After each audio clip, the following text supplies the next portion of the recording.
Welcome back to Moist Beta 5 Continued. In our last session, Atark broke down the burden of the loss of Margash's fight with Kurani and the weight of the universe becoming just too much for him to handle. Another vision of Schwaddle and the Fates battle with the Ooze. They do win, but lose a lot of life. A light to the west calls to Schwaddle. They split up to investigate. One group finds that they must stop the light, which is discovered to be a meteor, or lose the planet. One group meets Chaltel, and he thinks the virus can be cured by Schwaddle's blood. Farron gets a sex education that she does not understand. Severin and Ahara are having a baby. Shot! No, Except for Ahara, because she's pregnant. Lynn, Lavinia, Glenora, and Vargo are on a city and talk about the incoming meteor and how to avoid the disaster. Schwaddle's group investigates the virus, and we see some of Celia and Chaltel's backstory / love story. Chaltel's lab assistant gets infected and turns into a zombie. Glenora works on a blast to deter the meteor. She blasts it all up by giving up her name in order to gain the power to do so. The infection spreads really fast, and Chaltel gathers his experiments, but they must abandon the area and the lab. Chaltel creates a cure by also giving up his name to get the smarts that he needs. And he also needs Revlin to give it time to cook. Time magic and all that shit. Both groups gather, and the date never comes. The one between Chaltel and Celia. We ended with they were heading towards a woman that can't be stopped in the south. It's kind of crazy. And with that mystery, I hand it back to you, DM. Oh, thank you. I appreciate it. We will pick right back up. It is first thing in the morning. These visions are fresh on your minds. A lot of inner turmoil between multiple people was the main issue yesterday for you guys that missed last game. There was a lot of existential conversations that you guys would have been there for. One of them being Atark wanting to give people the chance to make a choice. Whether that choice is to join you guys and potentially move on, or be killed for making the opposite choice. As long as they're standing in the way and opposed to what you guys want, it's fair game, as long as they get to make the choice. That conversation didn't resolve, but you guys do have that. Skamos had made it known that he didn't want to give those people that have wronged you guys in the past a second chance, and that's really kind of where the conversation... What? Drew wants to kill tomorrow. Oh, yes, and Drew, we once again definitely know that Drew's hatred toward Torm is still at 100% disapproval rate. We will pick back up with the day. Make sure to speak into your microphones. And let's get it. As the morning does come, does anybody have anything they want to do before training?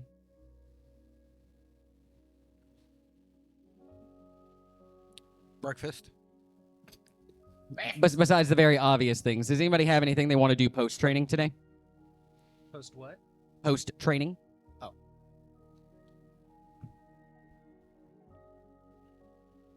Easy. Does anybody have anything they want to do today at all?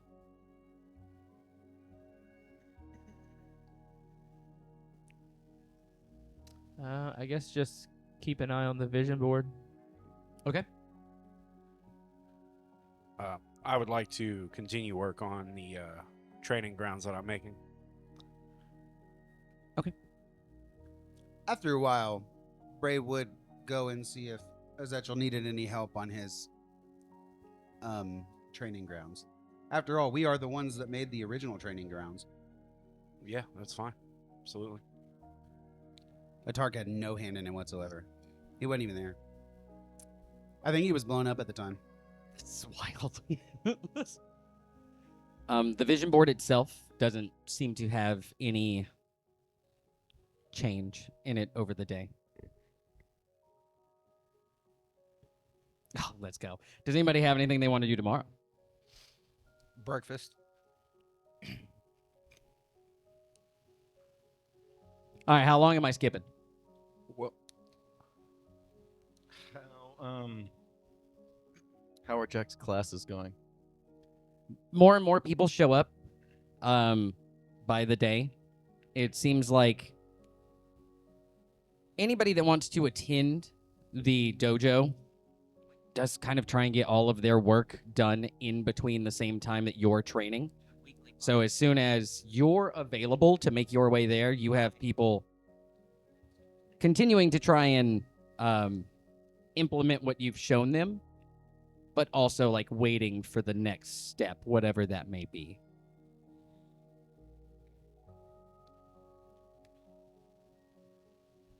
Okay. And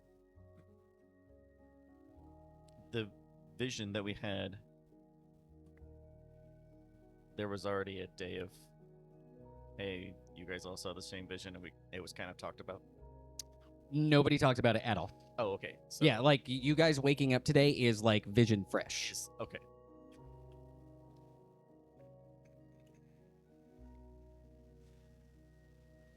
And I guess for you two that weren't here, both, I guess all three, including kind of Schwaddles,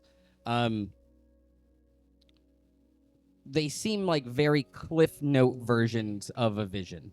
Schwaddles was longer, and had like audible talking inside of the vision.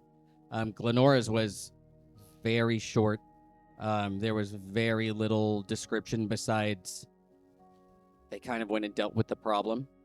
And I would say Chaltles is kind of in between that. There was a little bit of audible talking, but it was also very quick.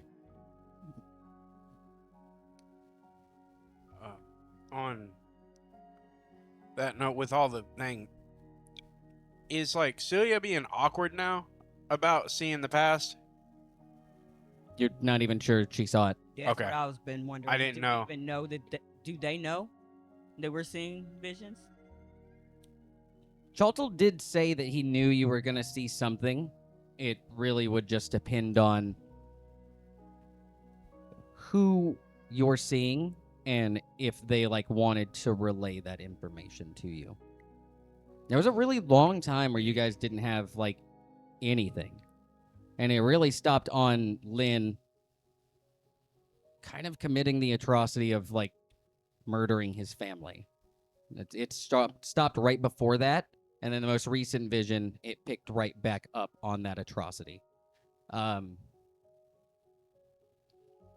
mean, you can assume if it's probably one of the most embarrassing and held to his heart thing for Lynn, probably hard to just let go. Let anybody see that, you know? But you're past it now. Then I would probably just kind of keep it like. What's the word? Like for her, like an open, willing to talk about anything, kind of feeling. You know what I mean? Mhm. Like just if anyone wanted to talk about something or had something to share, like with Celia or anyone. I'm open to talk. You guys can feel this open lifeline from Ezekiel, should anybody want to have any conversation about really anything. And then after a little bit of doing the training or building the training rounds, I would go see if Ralcorth wanted to play cards. I still haven't. I don't know if I did that. You did your work on like only one day had passed. You guys haven't really missed like really anything. So I guess I can give it a few more days then. I figured. yeah, you're good. Ralcorth is present. You can just very much tell by his demeanor he is here. And that's about it. Doesn't seem receptive really to anything.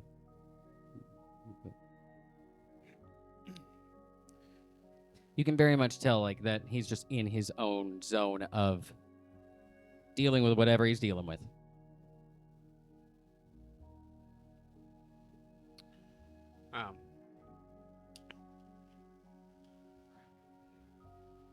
Yeah, I'd probably give him a little bit then. Just Okay. time to mull it over.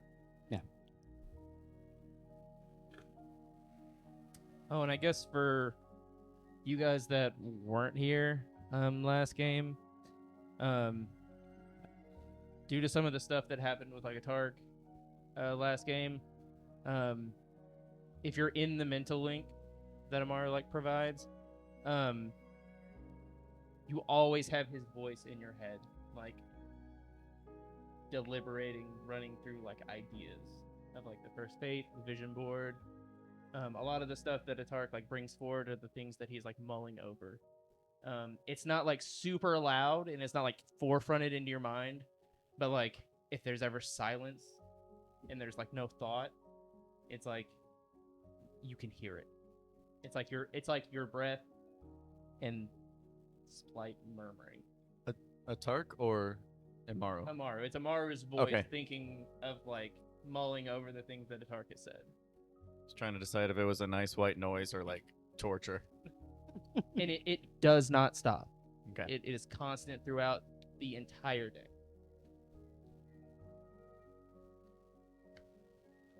Does anybody have anything? What day of the week is it? Oh, God. I don't even think I looked at it last week. I don't know. I just need to know when we get to Friday Fun Day. Is that what it's marked down as? Oh yeah, whose week is it? Scamos. It is Gamos's, isn't it? How did this happen? I like fun. I think we should roll to see whose week it is. Mm-mm. You can literally control You want time. Fun. You can make and it then you whoever's want week you Gamos want. to be in charge of it. I believe it's Tuesday. It'd be a good learning experience. You have plenty of time. This man said you got plenty of time. Silent reading. Oh, that's crazy. That doesn't sound like fun time at all.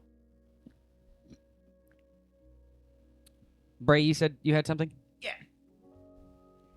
So,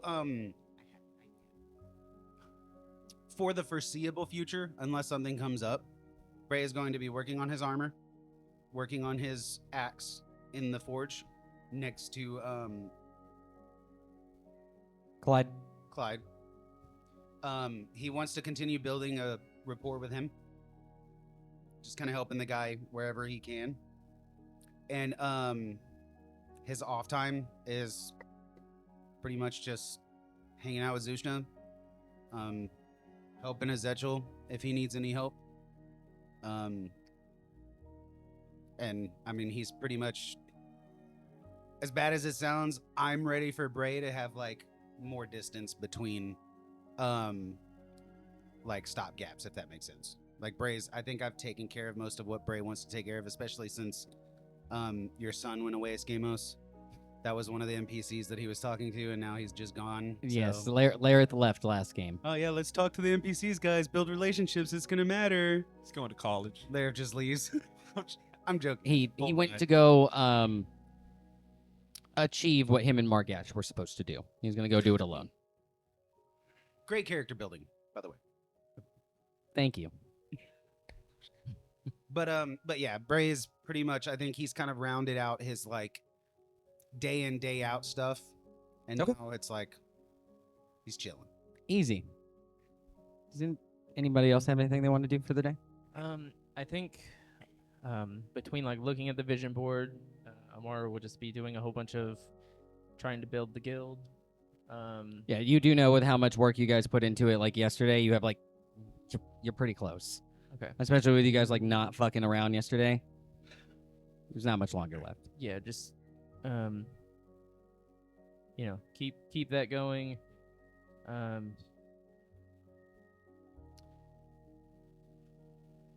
And I think probably in the evening I'll want to talk to a tart. But Okay, easy enough. Does anybody have anything? Yes. Yeah, I'll talk to Yonovo about this vision. Okay. I didn't want to distract in our training. I know we both like to be very straightforward there, but well, we've had some visions, or actually it felt like more just parts of a story. And I think it's your story, or at least you and the other fates. Have you guys been going through something recently? Not that I know of. Not anything besides finding out about Ralcorth. You didn't also remember or experience anything last night? No. Did something happen? Well, I just saw the time when the meteor was coming and the virus. Is that something you remember that? I know about them, but I wasn't there for them. Well, that spoilers, I think that's the next part of the story. They will come find me after that, yeah.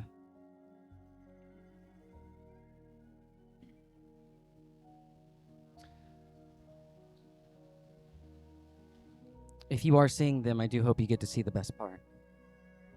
I was gonna say, you looked good. I mean, it was in the distance. Well, you'll watch Vargo take his first loss ever.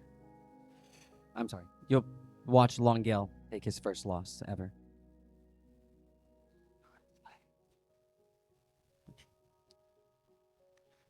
Before he just took L after L after L. watch him take like 3. I've seen that before. It's not that impressive. Yeah, it's wild how he does it so many times. It just went downhill. He never won again. So that's Well, where it's I don't know why it's happening, but I did really enjoy learning more and experiencing a few things from,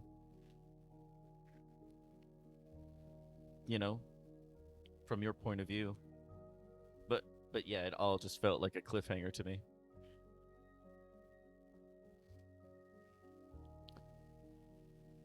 I do wonder why it's happening, though.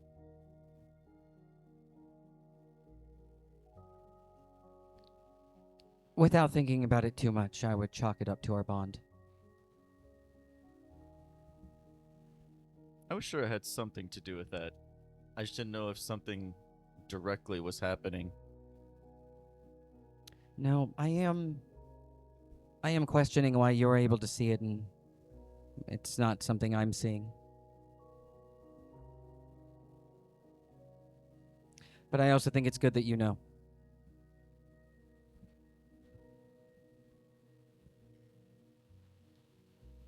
I always forget how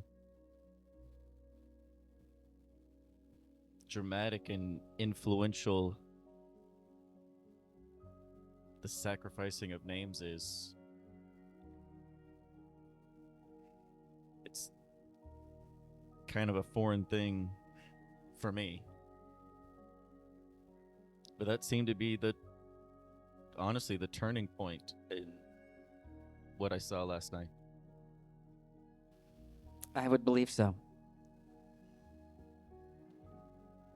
And just me, she still has 2 names. Yeah. Yeah. Well, I will let you know if I see more.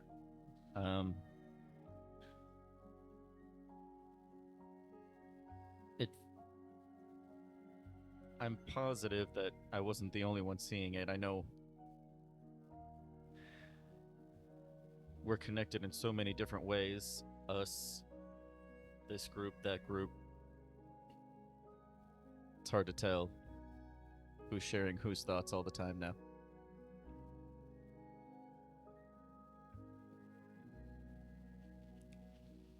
I think we're just used to it. And by this point, having so many conversations with so many people at the same time, I think you'll get used to it too.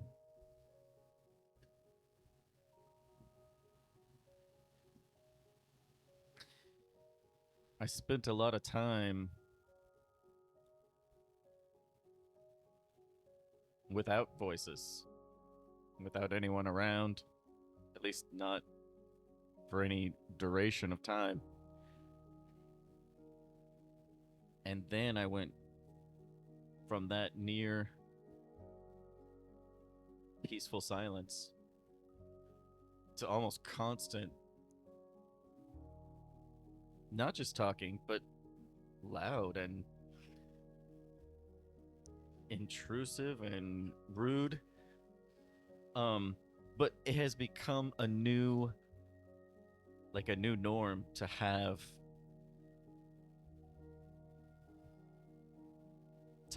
voices all the time. It does feel natural.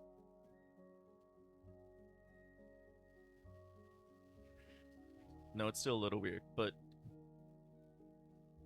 Well, I'm glad you're at least coming around to it. yeah.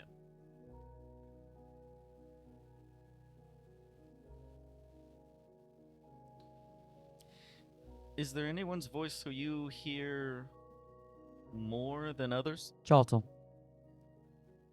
I thought you might say that. I've been hearing Amaru's. I don't even think it's his voice. I think it's his thoughts.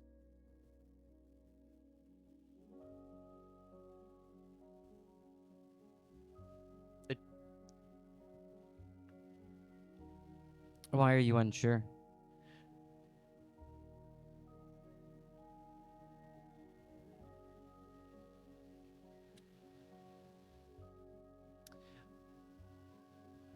Amaru is pretty good at speaking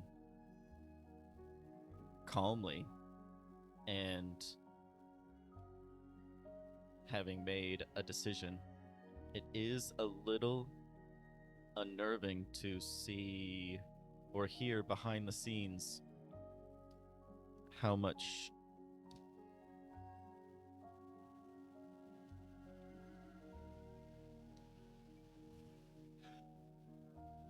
undecided and how much he doesn't know. Is that what you hear from Shaltal too? Just questioning everything? Pretty much. Is yours quiet? Quiet? Yeah. Relatively. Ours is not.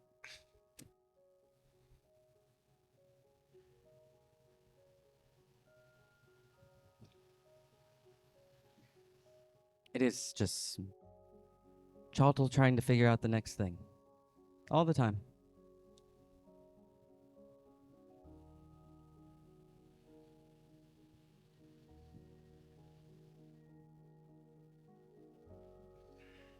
Even more than before, you have my respect. I think I might bring it to Chaltel that maybe whispering will be better. You can tell him how well Amaru's doing it.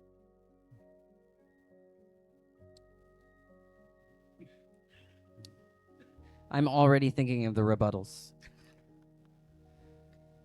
And I'm sure I won't get far in the conversation.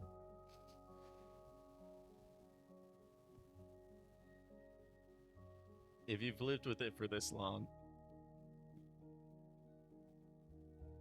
Or is it worse now? It's never been great.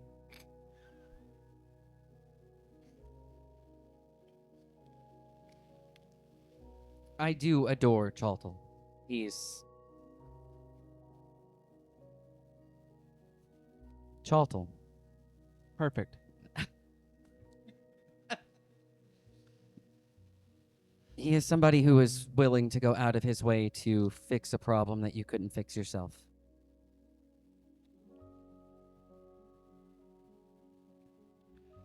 But Chaltel's problem is always taking on too many problems. We have someone who feels they have the weight of the world on their shoulders.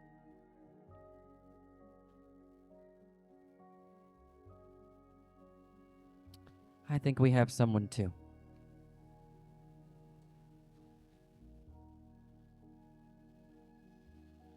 It can start noble, but become debilitating. I think both of them would need to understand that they can't do it alone.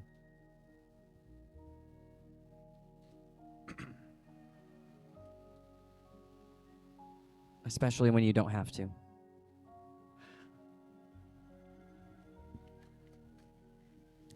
Raucorth has grown quite silent.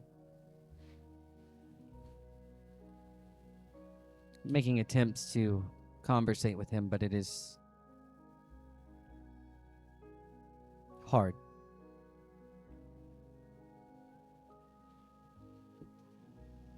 We're leaving it to Mela to try and have some form of contact, but even she's having trouble.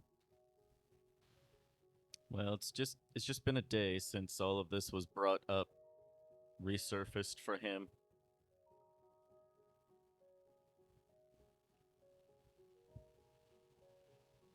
And we are some of the least isolated and alone creatures in existence.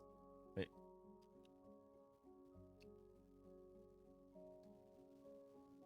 Which is why I'm not really pressing the issue. I'll let it slide for now. But we can't let him be like this forever. No. No, yeah. And I think the same thing goes for your friend. We need every part.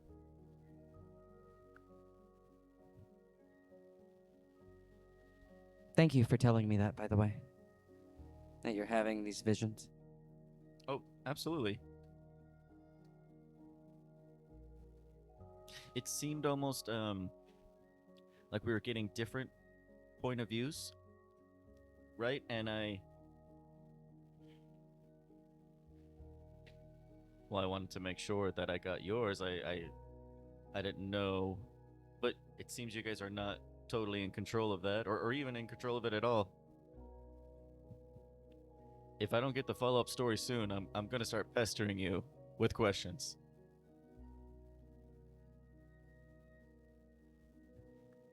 I'll let you have your vision first, and then we can compare notes. Excellent. Did you have anything else you needed for now? No, thank you. Thank you, Jack. Enjoy your day.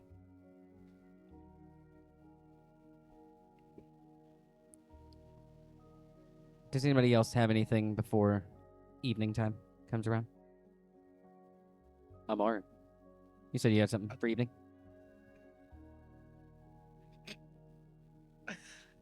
I did have something I wanted to Oh, do. what's up? To go find a Zetchel so I can talk to Celia. Okay. Zetchel's been around. You've pretty much seen him all day. He's easy to find.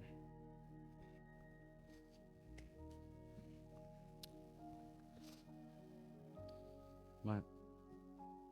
Y'all good? Yeah.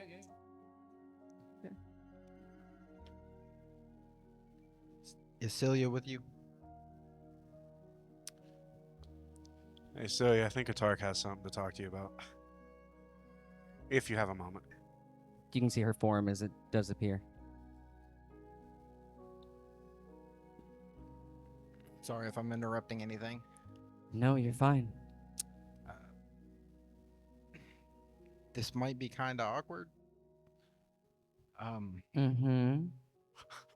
So not too long ago we had, I don't know if you call it a dream or a vision or whatnot, but it was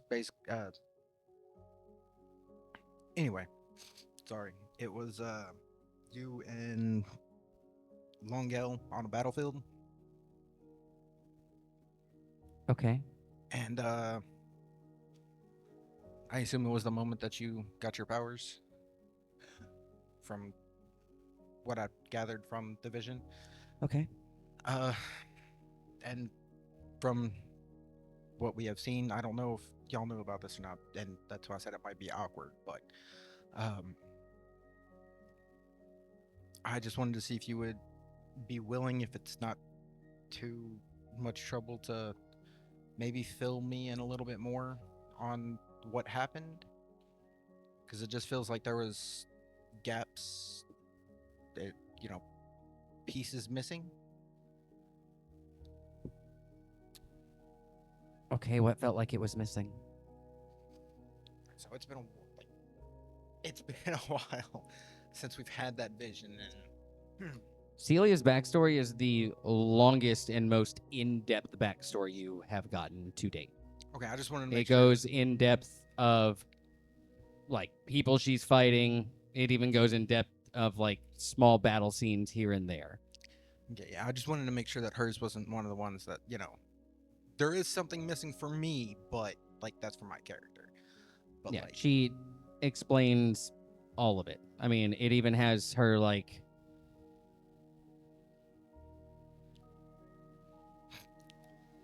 Go look it up. like I said, this is just for Like I said, for my character, there's something missing, but like he just didn't. Rusty couldn't remember if there was anything else from hers specifically that was, you know, overlooked. as she does tell you, just recanting the story.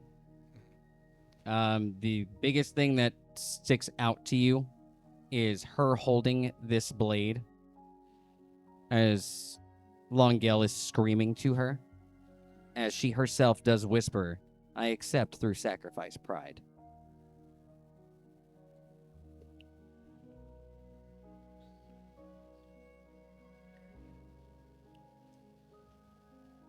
And that was the moment she gave up her name. Yeah, immediately after that, she destroys all the humanoid wolf beings, and it like very quickly ends after that. Okay. And she specifically told me that part. Yeah, she recants. I mean, that was in the story I told you.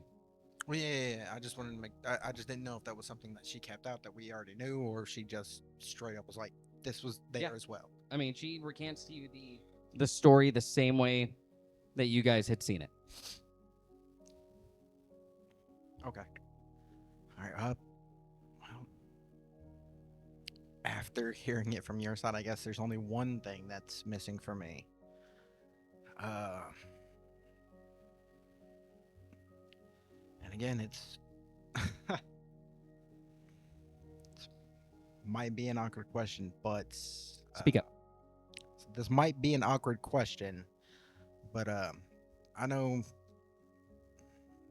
trying to figure all this out and everything with or trying to help Chotl, I've begun to think that if it's not facts or something that can be put into numbers, Chotl can't figure it out. So, and my thought process was that there's something missing that he's not able to calculate. So, again, this leads to the awkward question. Would you mind telling me how you felt before, during, and after? Like in that moment? I've been advised not to. I understand. I'm sorry. No, that's perfectly fine. Like I said, I just figured it would be easier to go directly about it, but if not, and if it's okay with you, I might. Well, yeah. I think I might have an idea of hopefully how to get y'all to help me without breaking any rules.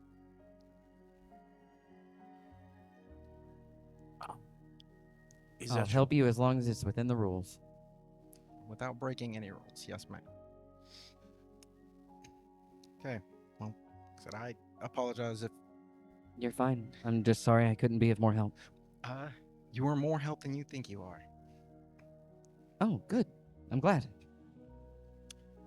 Now to go have a conversation with somebody else about this. It's probably going to end up the same, but unlike some people, I like to try and get the whole puzzle. Well, I know Charles already told you. I know nobody's gonna go into any detail near giving up a name. Oh, no, I'm not. I know you're not. I just wanted to make sure that you knew. No, I'm just trying to get the. Basically, I don't want the cliff notes. I want the whole story. If that's something that they're willing to tell me. And like I said, even if they can't tell me how y'all are feeling or anything like that, I think I have a way to do that on my well, not on my own, but hopefully other people will be willing to help me with that. Okay. Are you done? Yes, ma'am. Okay. I just didn't want to end our conversation while you were rambling. Yeah, I'm sorry. It's okay. Your brother does it too. As I have a she question. nods to you. Right at the end of that last part, Zetcha would speak up into it and be like, so why is it exactly can y'all not tell us anything? It's a measure of influence. It's also dangerous. But if we're able to help you regain names, No, I'm not going to pry any further, but I was just wondering why, if it would help. Why are they telling you not to say anything? I'll let the smart guy explain it if you want to talk to him I- about it. No. It's You can see her. She's like, I'm not going to explain it. to put it. It's more of just me putting the question up of why. Like, wondering myself. An answer doesn't have to be made. To put it simply, it's something we shouldn't be doing. Well, It'd be no different than what we've already done. We missed. There's a reason that they're inside of us, holding us together. And- We basically have almost done it. yeah. No, I know. We couldn't gain anything from it. But It's just not something we should be doing. I understand why they don't want us. They don't want to explain to us how it's done. It's definitely something we should not be doing, especially after seeing the aftermath. yeah.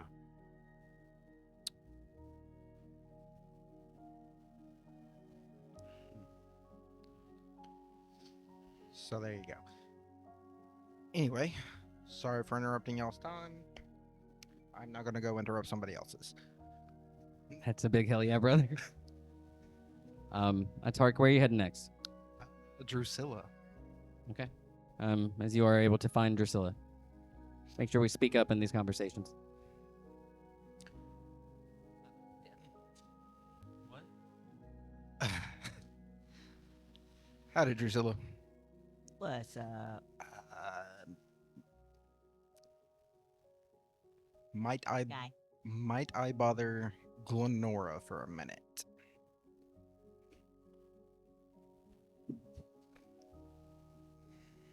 You see Drew visibly looking a little worried. She's like, And that's if she's okay with talking to me.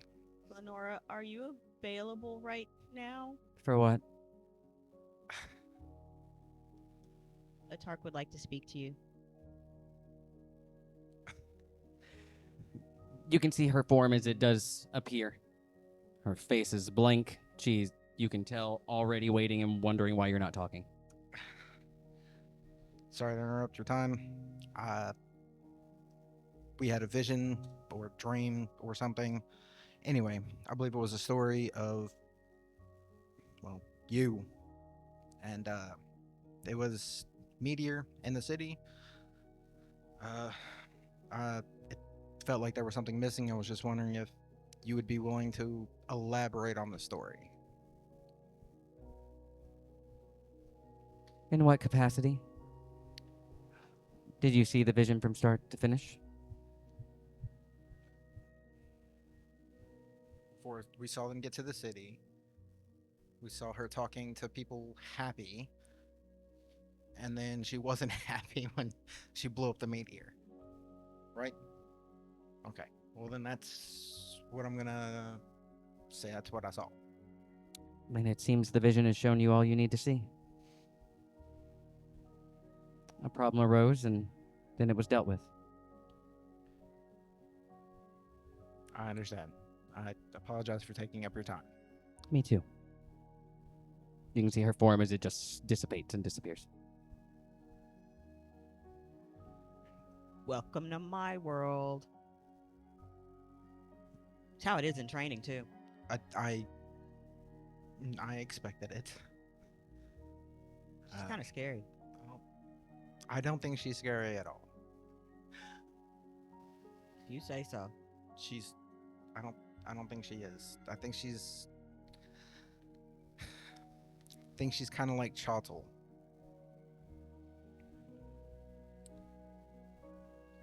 Yeah, but No. Jolta will actually talk to you if you ask him questions. Mm. Yeah. No. Well, I guess I gotta go talk to the guy I didn't want to go talk to. Maybe he'll talk to me, maybe he won't. Who knows? Who? Jaltal. I'm coming. And then I gotta go talk to Dad.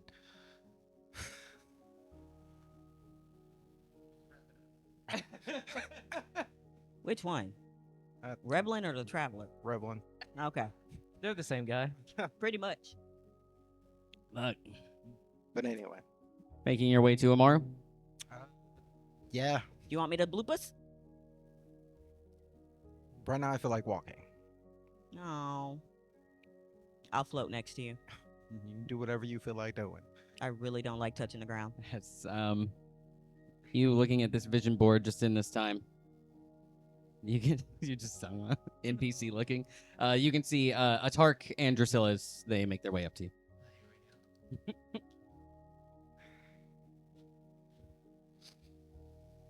Yes. What's up, Amaro? We need shuttle. Chottle. Oh. And I don't. Only if he's willing to talk, for one. And two, I don't want to impede on y'all's time. Because I know you said he only gives you 25 minutes. Hey, Choctaw, Atark wants to talk. As Chaltal's form appears. At this point, I'm going to assume you know what I'm here for. I was told as soon as she came back. Would you be willing to talk? About what? To tell the whole story.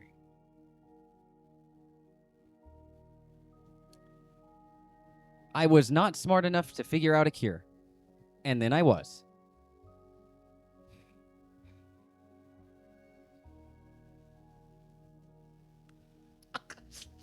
So revolutionary. I mean, I appreciate you taking the time to at least say that much. Of course. I'm sorry I cannot give you any further information. You're perfectly fine. I now have to go talk to three other people. Would you just like to gather them all at once? Well, one of them I can't. But the other two of the people I need to talk to are already right there. Okay. What are you doing? So you know how you said that there were pieces missing from the equation? Hold on. Traveler, hold on. That's crazy.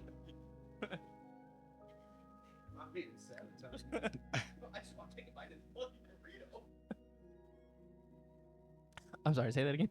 So you know how you said that there were pieces missing from the equation? Yeah. Well, even though Chartel is standing right here, hopefully not to hurt his feelings. I think Can't? I think the reason that the pieces of the I think one of the pieces that is missing is something that Chartel can't himself understand.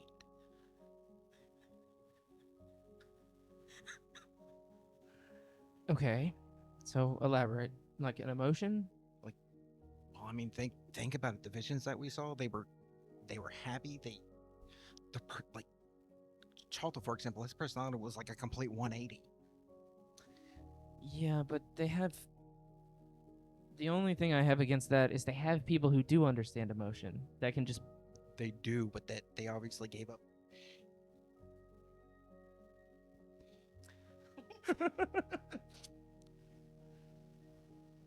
I think there's a reason that Chartel and Glenora kind of look and talk similar. Okay.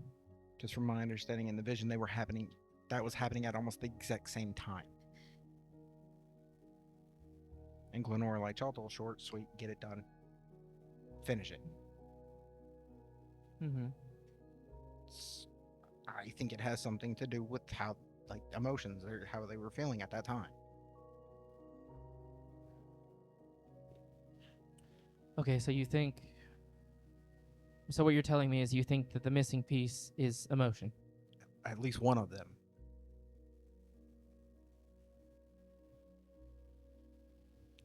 Because the one person I did talk to who said she would be willing to speak to me about it said that she was advised not to. So I think we're on the right track. Just on that on its own. Who? Celia said she'd be more than willing to help me as long as it didn't break the rules.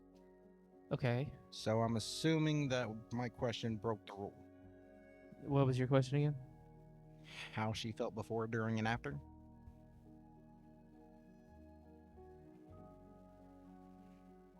Hmm.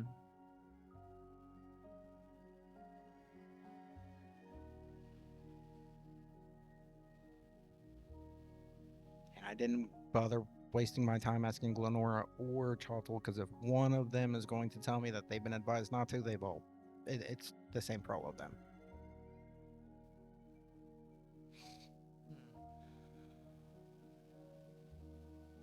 So if it's some form of emotion.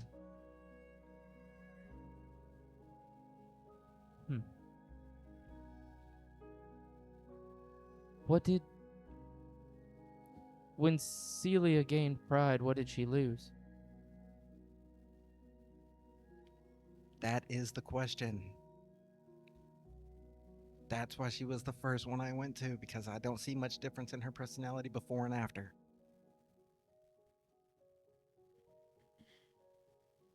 Hmm. And in comparison to their stories, maybe That's it was. actually interesting. I never thought of it that way. But no, that. So it might be like different pieces from different people. Yeah, yes. That's my thought process. Like Galestinia and Amaru did.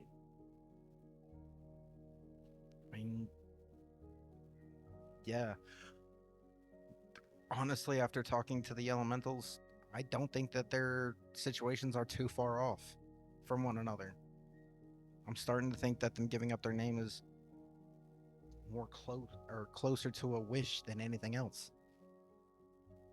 Okay, so if we follow that logic, Galicinia lost her emotions. So Severin, the hottest head around, nothing but pride. Okay. Montoy, Power. absolute, yeah, power hungry. Alhara lost the ability to have children, and Rusty forgot number one. There wasn't much of a downside to the earth element. There was something. Was there? You guys There have, has like, to be something, but he talked to Roland before, but not very much about his like entire backstory. Nobody's asked Yeah. Rulon anything. Never really asked him. well. Bray that might had He be- doesn't really. that but it also didn't go might into lead to depth. something. Yeah, he doesn't really talk much about it. And he's so big and imposing that you just kind of. Back in So- game, maybe we should Right, need the to only go one talk really to talks Roland like too. that. Well, if we keep following this and we plug in what we know now, Choctaw lost his emotions. That's like the wind element. Yes. Would we save Longale gained power through giving up his name?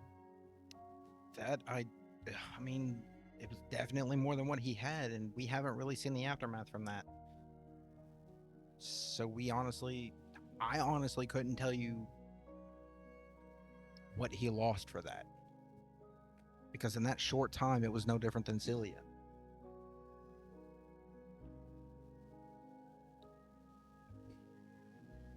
I don't know what Glenora lost, but it wasn't her emotion. She still has emotions. Through your perception, give me an intelligence check with advantage. Because you know I'd be fucking listening. She in the vision was happy. She was talking to somebody. 20? Kind of flirtatiously. remembering Blushing? everything that Rulon told you, he kind of leads on that he used to be kind of dumb. Well, yeah. I mean, Yeah. And now he's not.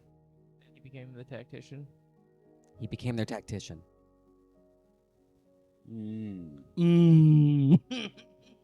Hey, just to let you know, Rolon was pretty dumb at the point that, like, he kind of got all of this, like, wish stuff done. And then, as you know, now he's probably the best one to talk to when coming up with battle plans. Who? Oh, okay, yeah, just interrupt me. That's fine. Who? Oh, I thought you were just background noise again, like the hum. Who cast? Do we know? Because it was a wish that gave the elementals. It was just, as far as I know, it was just a random wish that they got thrown out that got answered. Who answered it? That's a good question. Because we We don't talked know. to Redmond yet. He was my next person. That's why I said he's standing right there. What if it was Torm?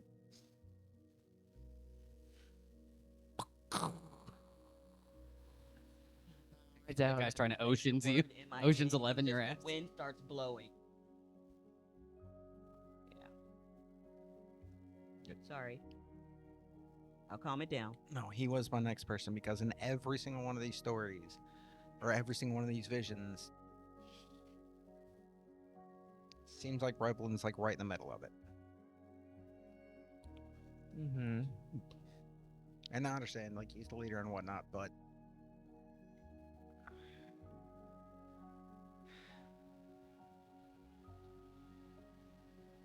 I don't know, man. Just kind of feels. Well, if we can figure, because my train of thought is if you're onto something, and it's just a cycle, right? If the elemental powers are equal to giving up your name, in the cycle regard, then if we find out who granted the wish, We can figure. we can kind of reverse engineer it to see where it goes from there.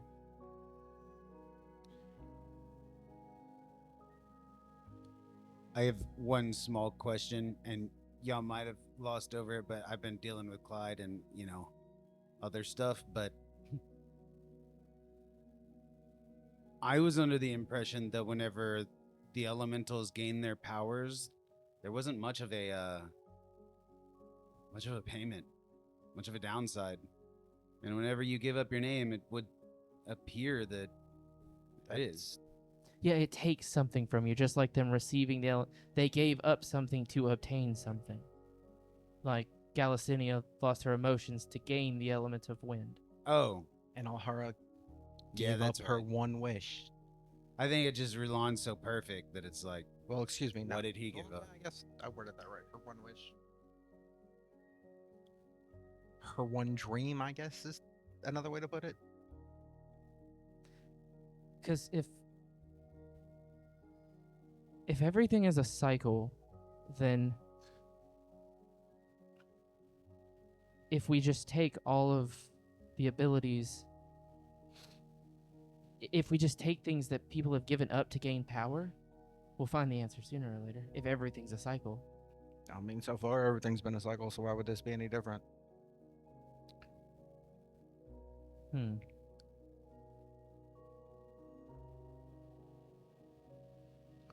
It's just comparing how it happened in the first world and moving it over to this one.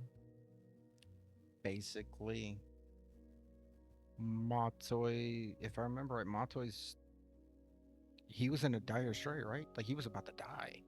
I can't even hear what you're saying to me. He said Matoi, he was in a dire strait, like he was about to die, right? Yeah. Yeah, Like, all he of them was- were. Well, yeah. Okay. So far it's not. It's kind of the same situations that they were in. Yeah, It extreme. was do or die. Yeah. I think the next step in your train of thought is figuring out who granted the wish for the elementals. Who answered, because wishes they have to go somewhere, right? They can't just be. Someone has to say yes, I approve. The traveler has definitely said yes. Somebody has to grant it. I mean, we can. As a Tark says that, your variable falls into the equation. It was him. Who is always around, always available at any point in time in any timeline to just Yeah. Okay. I already figured that. Okay, so is the traveler, right? yes. No. Well, I figured. Okay. Okay, yeah, I told you that to lie. Wouldn't they're throwing me off. Okay. So That was the second reason I wanted to go talk to him. but we. Okay, so if he's the one who's granting the wishes, we know that it has to be some being of otherworldly abilities, right? They have to be above the world. I mean, what other beings in the other world that were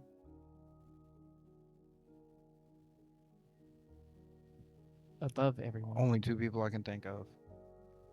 The guy who was able to get them to the door and the guy who was on the other side. I already had that idea. I don't remember what came of it.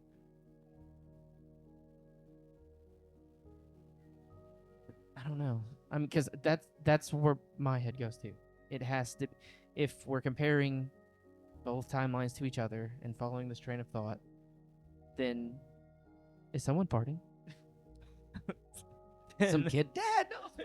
This is why I said that I thought it was a little strange that every time somebody gained power, Revlin was there. Every single time. So far. There hasn't been a single miss on that. He was right there in the battle with Cillian, and I'm like not too far from them. He was in the even though he was split in two, he was in both the situations with Chotel and Glenora. Yeah, because that was my train of thought as well. He was always there, and It may not specifically been him, but you know, we've seen Celia's vision like all the way through, where she said like through sacrifice. Yeah. We've all seen that. Yeah. Okay, because in Celia's vision, she was talking to somebody. exactly.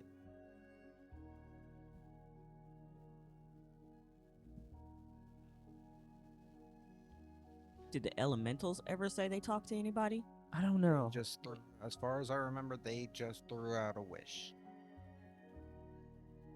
I don't Like thi- they didn't even cast the wish spell. They just made a wish, and somebody answered it. It'd be a little different than just an all-around prayer. Every god could hear it, and somebody was like, "Okay."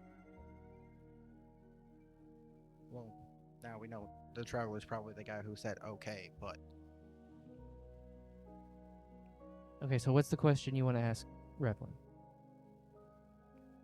You can see as Amaru does ask that, both the Traveler and Revlin are pretty much just honed in on your conversation. We're not talking to you yet. Go over there. Oh, their perception's low. I'm sorry, they don't do that. But yeah, they both are just staring you guys down. As I see that, I send Semi Drew to bring them some blueberry muffins and tea. They're looking at you and snacking. Menacingly. well, now it's not so much a question to Revlin because I don't think he'll answer me or be able to answer me in the first place. But Might as well go find out. They're well, staring at us. I'm still gonna ask the same. Yeah, I know. I'm gonna ask the same question. Matter of fact, I'm just gonna walk over there now, since they're giving us those mad dogs, throwing darts, kind of looking eyes. Amaru, you know they're not giving you that look. They're giving it to him. They as I mean, you make your way over there. It's not anything but a couple steps away. It's like RPG steps.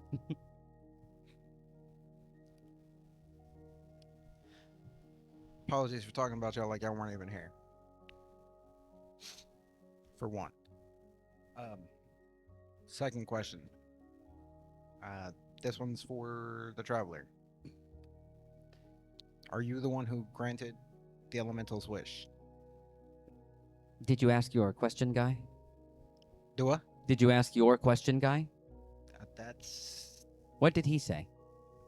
Huh? Your question guy, what did he say? Get out of here, man. You pissed him Yep. off. Just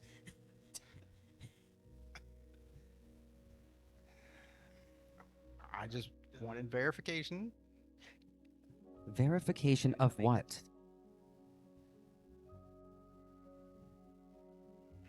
You didn't answer my question. Did you ask your question guy? Well, one of them, yes. You only have one of them. What are you asking, a satchel? Okay. No, that wasn't my question then. Wouldn't That surprise wasn't me. the real question. So am I going to validate something that you could turn 60 degrees to your left and ask? No. Okay.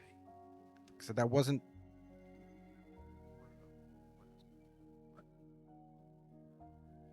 If need be, I can walk you through it. No. Hold on, here, I'll show you. Do you know the answer to my question? Yes. Would you tell me the answer? It was you. I'm learned. I was Incredible. afraid you just lied to me, actually. I was like, your heart started. That's so fun. It's like, Traveler's like, you're wrong.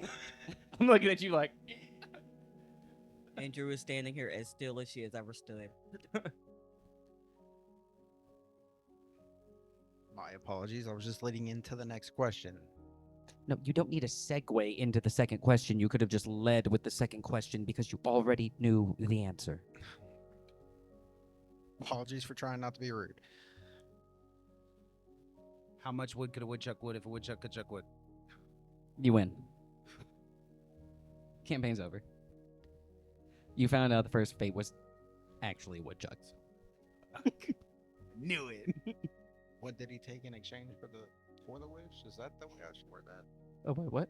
I said, this is Rusty trying to figure out how to word it right. Like, what did he take in exchange for or like, how did the exchange work for the wish? You're trying to figure out what the elementals. Like, how the exchange for the wish worked. It sounds like they made a plea for more power in the moment, and it took the form of a wish. Well, yes, yeah, but I'm trying to figure out how the. Yeah, I'm just gonna word it like that to the traveler then. How did the exchange for the wish work? Consistently. I guess that was a little too vague. Through every timeline. Same time. Same Tuesdays and Wednesdays. Could anyone else have granted the wish besides you? Maybe if they were faster than me.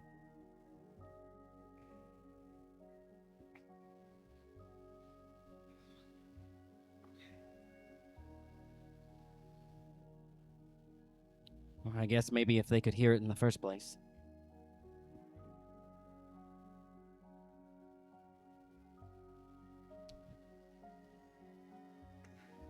Okay, so if we take that answer, that means there's only very few people who could have actually granted the wish. Oh. Someone who is faster than the traveler, and by him saying if they could have heard it, only a select few people can hear it. So I think that narrows it down more. Well, there's definitely somebody above the traveler. Remember when we asked him what his real name was and he said he didn't have one to give us? Mm-hmm. So what we have now is the elementals gave up their abilities or they gave up something for power, and it went to a higher being. And And the That's why I was asking how the wish worked, because I don't know if it's something they willingly gave up or if it was taken in exchange. well, That was more of my. okay. That's why I was trying to figure out how to word it so that way he couldn't give me a vague answer like he did. More like, did they know what they were giving up for what they were getting? Yes. Now we're getting somewhere. Warmer, as they would say. Was leaving towards. That's why I was trying to figure out how to word the question. Okay, there we go. So did they give up? Were they willingly giving up, what was taken, or was it just taken and then they were just given the power in exchange and they didn't know what they were giving up till later? Russ, I don't know. please Did you speak ask the source? Did you ask any of them those questions? I have not. Hey, Rulon. Yeah. up. Speak up. Hey, so I know, but you will speak up and then this might be coming out of left field. When you wished for the power that you received during that moment, did you know what you would be giving up? Was the deal laid out for you plain and simple, or was it more of just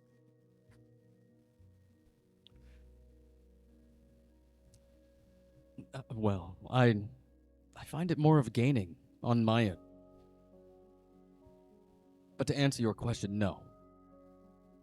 I was looking for a way to survive. what a man? Thank you. Hey, come by for dinner. Of course, thank you. Hey, they didn't know.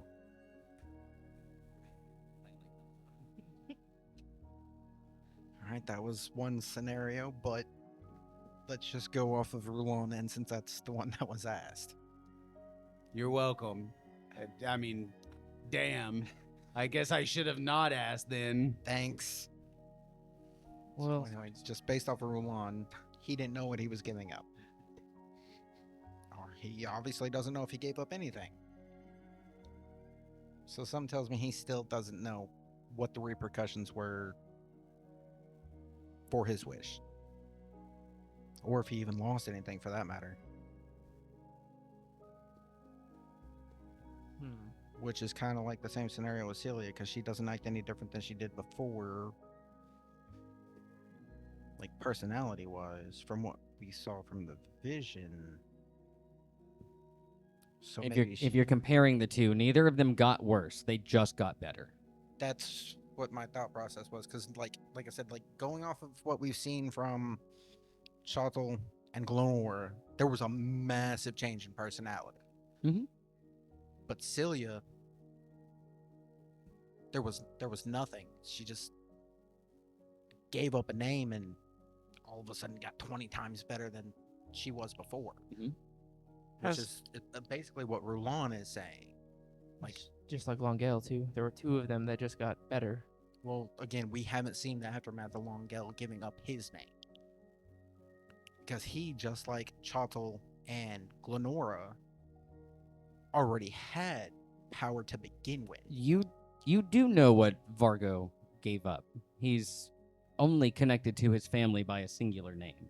Yeah, well, yeah, just the name. I just meant, like, what part of himself did he give up? Was it the memories? Like, that's I understand. the question. Like, I understand. What, basically, it's like, what part of his did he Yeah, give up? what like emotion? tangible physical thing. Yes. Yeah.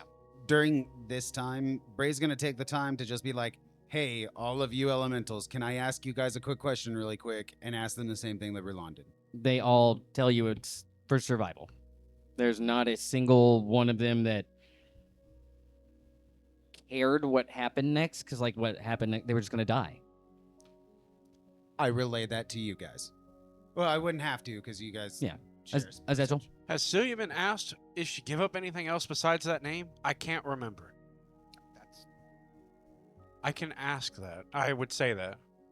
That's what they're trying to compare right now. No, she Yeah. has not been outright asked if she lost anything else besides her name. Then I'll ask that real quick.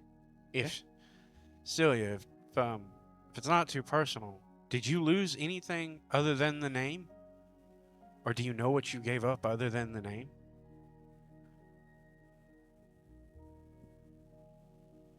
I'm not supposed to talk to you about it.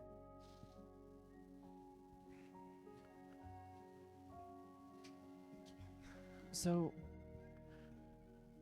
Vargo is. What was it? Vargo's only connected to his son through his last name, or is it his family? It's his family. He's only connected with his family through his last name. But their names in that world obviously have like more meaning than what you guys hold your names here. Like it's legitimately like looked down upon in their world to like give up the part of who you are. You're sure that goes like much deeper, just quickly running it through like your own mind. That means like the family name that his parents picked out for him doesn't matter anymore. Anybody that owned that name before him doesn't matter anymore.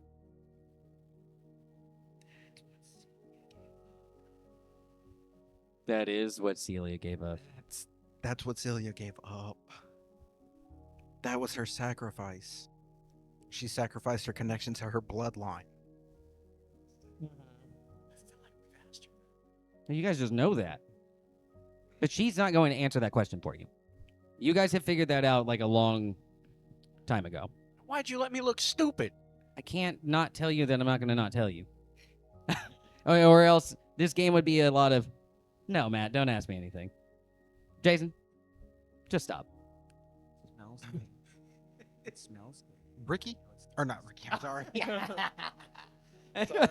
Ricky's just in game now, like, Hey, Guys, I don't like this place. I really fucking want to go home. give me up.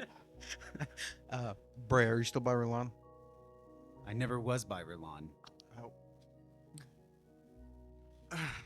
Okay. I thought you were because you asked him a question, but whatever.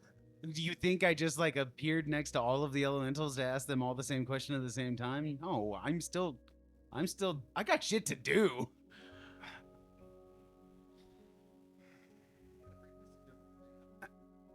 What do you need, a dark? What is it, bud? Was just gonna have you ask Roland about his family. Okay.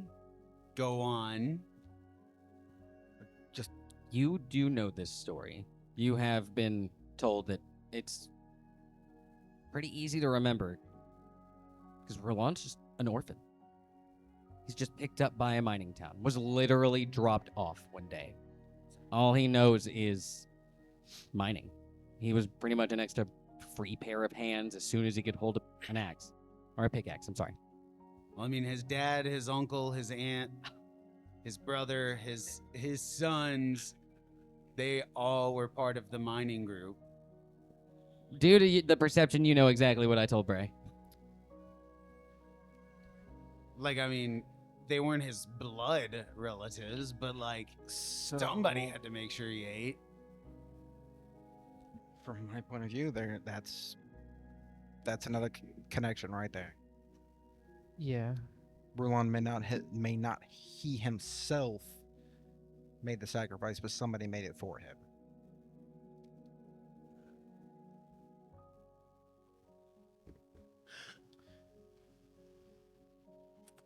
I mean, what if the souls had already given up what they were owed prior to that? I mean, if you're talking about the Traveler and Revlin seeing through timelines, the rough life that Roland had in the first place could have been what he gave up to get the power whenever it came to that moment. That's what I was saying. Celia gave up her tie to her family, her bloodline. Somebody had already made that choice. Somebody had already done that for Roland. Yeah. That's why he doesn't know anybody. From his family. Well, I mean, how tragic was the rest of the elementals' lives? We know Severin had daddy issues. He did not. He was a slave. Right, yeah, that same thing. Said, I'm just trying to make connections here, trying to figure out how things work so that way we can maybe try and reverse it. So Celia doesn't have her last name anymore? No, that's what she gave up. Okay. Hmm. And like I said, the connection between her and Rulon is, as far as I can tell, the reason they only got better and didn't lose anything else because that's what they lost. Rulon's may have not been by his choice, and somebody else may have made that for him. But that's another connection because Rulon doesn't have any connection to his actual family. But now there's. So something that I think is weird is now they have the orbs, and it fixes all of that. Right. Except for Rulon. Yeah. But what I'm saying is, From your like because you would see these people like training or just even bullshitting in their own time. These large draconic mountains, like you're sure Rulon could move these in any way, form, or fashion. Anybody like needing anything, Rulon's always been one of the first people to be like, "Oh well, let me just help," especially if it's moving the landscape in any way, form, or fashion. If you can compare what you've been seeing the others do to what Rulon has done, he's like powered up exponentially. And if he didn't like gain a downside, the only weird variable for you is why didn't he lose the good? so I think my thing with the orbs is, if there's something, if we're just running the world side by side comparing them, if there's something in this world that gives them back what they lost, wouldn't there be something in the other world that would give them back what they lost? If it's all a cycle, and it all. That was my thought process. Well, but if we can't. I thought their world was gone. It is, but if it's all a cycle, we can reverse engineer it, and we can figure out how to do it in this world. We just have to figure out the item that was in their world and get it here. Yeah. Oh, I mean, well, that's spice. If it Fucking Christ! Here we go. Space Creation. time summon through Skamos over there. yeah, if Fucking if it is an item, because I bet if we find the person who took their names, we'll find the item, or that person has it.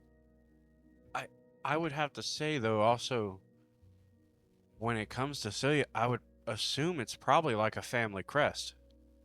It could be anything. These orbs were just. They were just there, right? Because they were your orbs, right? yeah, they were mine. Did My we mom. ever- They were like my nursery. They were like primordial special orbs, right? Yeah, they are of like a primordial origin, and it's like all of what like Deepex runs off of. Like after the orbs were taken, like Deepex had to like restructure their entire infrastructure. But Have you stolen? these came out of like but they came out of primordial like entities, right? Yes. I mean, the doors made them. Yes. They In their world, do you know what well, from what I've seen, The supreme being. the supreme beings would be the equivalency of the primordial beings of this world. Yep. Well, if Revlin and the Traveler made it here, then wouldn't it stand to reason that the original Fate did it in their world? I mean, he could have, especially with Revlin and the Traveler being the same. Because that's where I find it weird, is if Revlin is taking people's names, the first Fate could be doing it too. But I think the thing about that is what the Traveler said. If someone was fast enough, like you said, Revlin was always there. He saw it happening, and he could just react to it before. Do we know if Ulrich has a last name?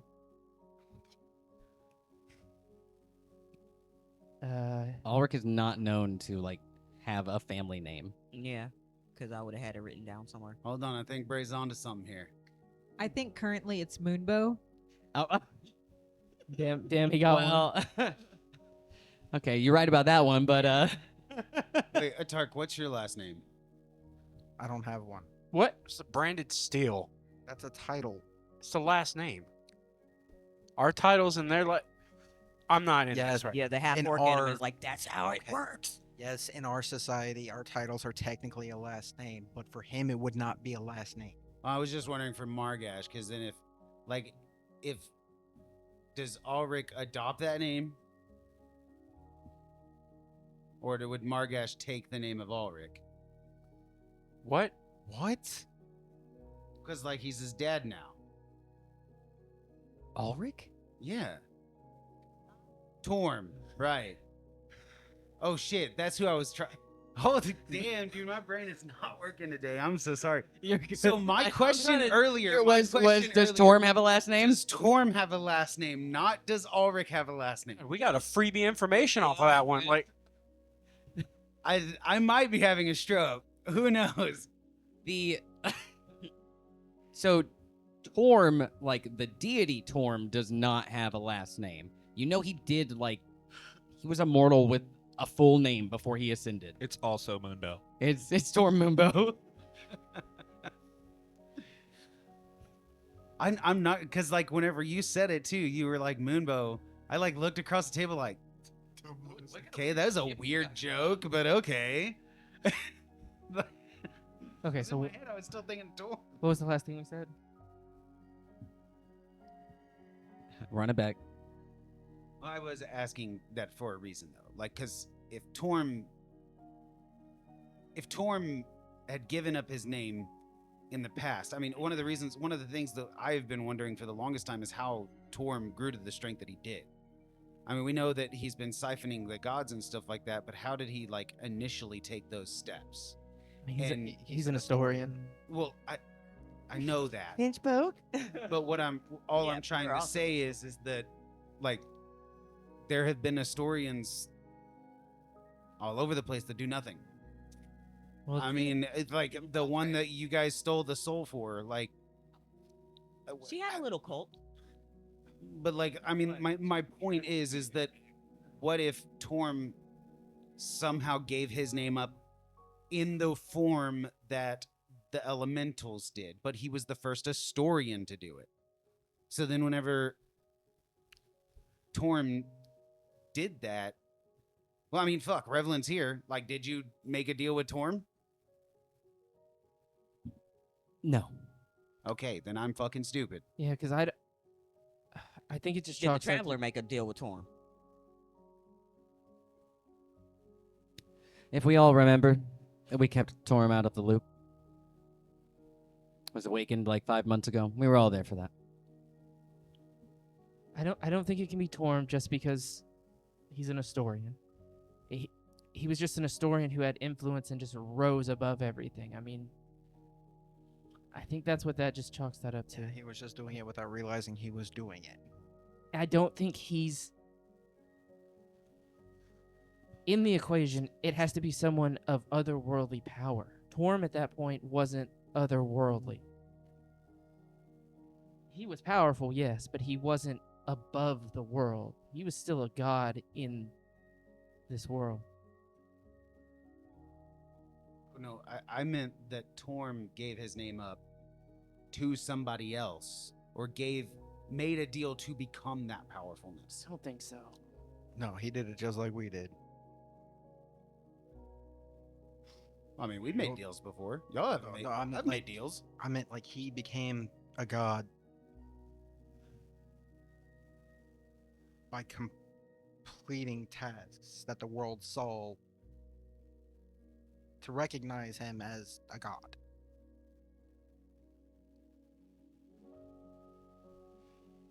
Sounds cheap. He should have done it our way.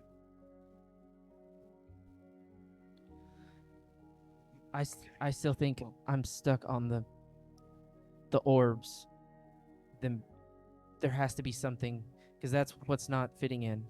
So if I remember right, the supreme beings were created to create something that didn't exist. right? Mhm. So how hard would it be for us to create a supreme being that doesn't exist? To create something that doesn't exist. What if you already have? Like, No, like I mean, what if that's like Margat? legitimately What if with that's- our Guess I'll go fucking could finish my shit. sorry, fucking like could we create a supreme being that's sole purpose is to create an object or a rule in the world to make it to where somebody can get their name back? A fantasy name generator? I mean, it'd be At that point, that kind of just falls in line with them saying, we just give them a name. That's different. Like the never-ending story. No, it's different because I don't mean it like specifically like give their name back. I mean like just like the orbs, just bypass the downside of essentially give them back their connection to the piece of themselves that they gave up.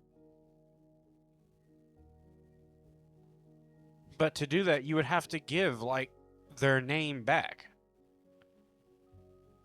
I mean, technically, yes, but that's why I was saying how hard would it be to create something to do that? Like the orbs, they bypass the fact that Severin can now put his pride aside and acknowledge somebody else for being good. Or a heart, or fucking Galicinia being able to feel something, and the fact that even though it was, you know, a thing before he ended up getting the orb, but Severin and his I no longer want nothing but power in my life. Right. Like, if there's not a way to do that, why don't we just create one?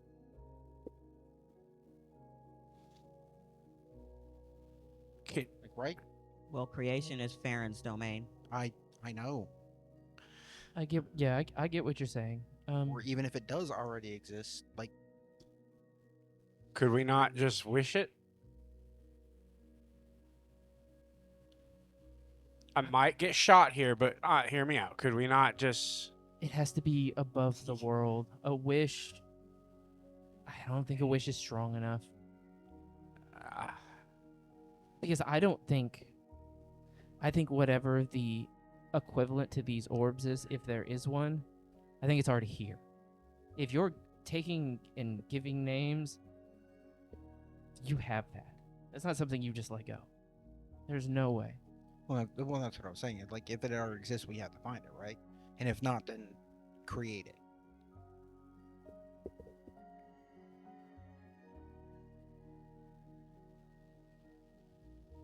Because that's the whole point of that was the whole point of the supreme beings. Like I said, if it doesn't exist, in order to bypass those rules, we would have to create something from that world to bypass that world's rules. I mean, you're talking about breaking the rules now of the world. Am I? You're trying to bypass things. No, bypass the rules of the world that no longer exists. I see. Because even though that world doesn't exist anymore, they're still beholden to those rules, apparently. That's Why are wouldn't the- they be?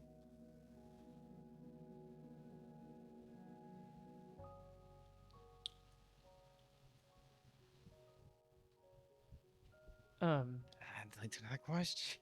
Has anyone ever gotten their name back? No. Okay. I just wanted to That doesn't find mean out. that it doesn't. Yes, mean there's you this can't one do it. specific way. Well, I mean, You have to eat 16 bags of Doritos. But then that brings up another question: Why are they still beholden to that rule? Yeah, that's my question. Why would they be beholden to those rules if that world doesn't exist anymore?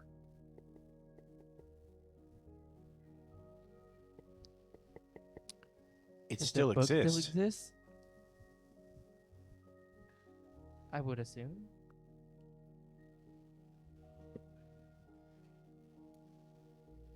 I don't know. Let me put it for you in a different way. A way I know you'll understand. How do you think I'm going to hold you to our contract in another world?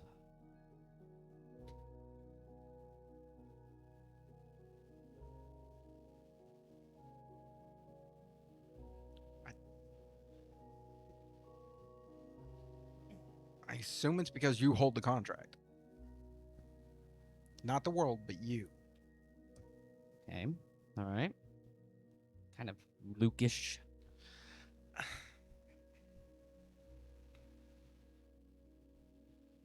I don't know because I'm not 100% on how contracts work. Well, okay. How is he gonna hold us to the contract?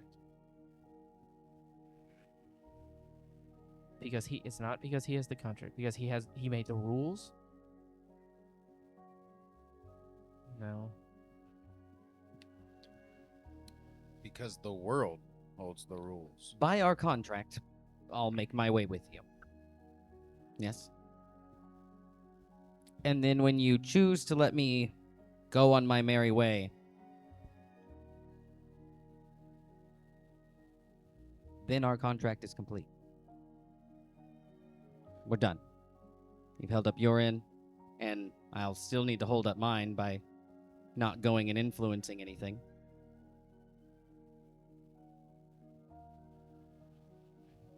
Wait, so there's... Bruh, that is wild. So that means there's nothing to stop us from doing whatever we want after the contract. It's open-ended then. Because he just said our end of the contract would be done. Well, I mean, it's just be up to him to hold up the other end. Which means it would still be ongoing, right? Yes.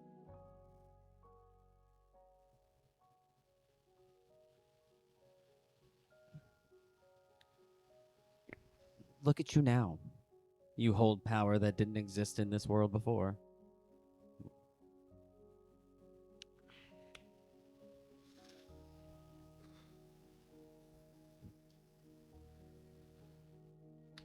So the power just has to be put somewhere to be moved on. You can see as he looks at Revlin and kind of looks pretty much in the direction of every Astorian and Fate. We've already seen it. I mean, that's how the original Fate even made it to this world, right? Because he was a power stowed away into something else.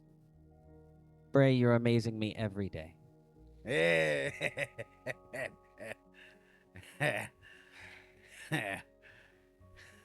right, that's enough. Okay, sorry.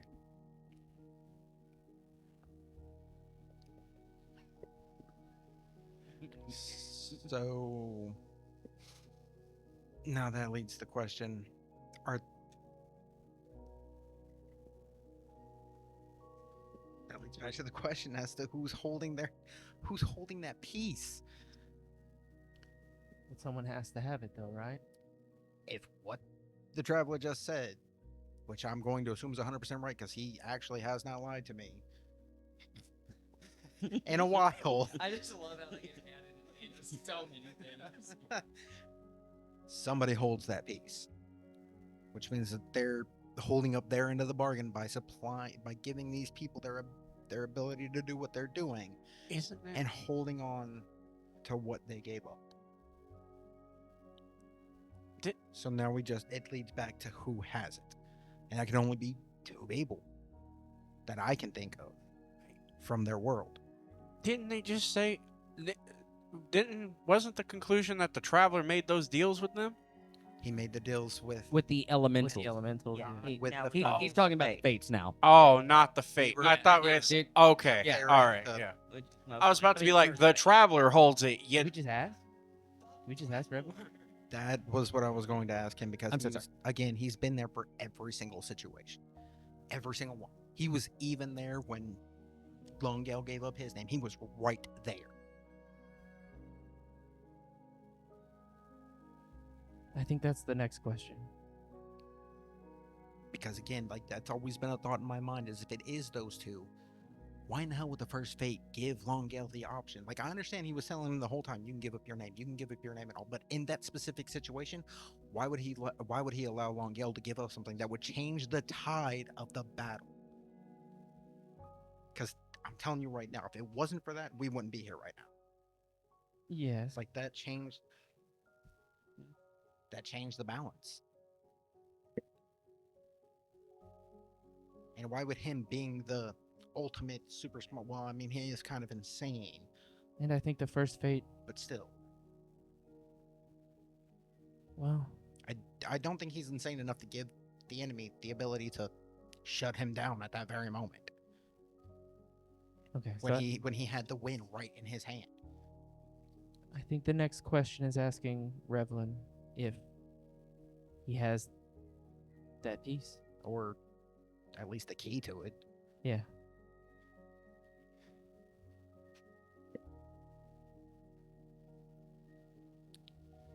And through that conversation, let's go ahead and take a break. It's 9. It's talking about questioning Revlin going forward.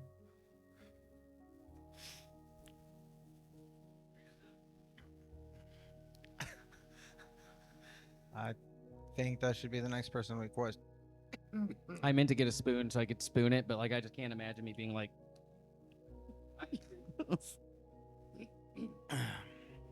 Yeah, I think Revlin would be the next person to talk to.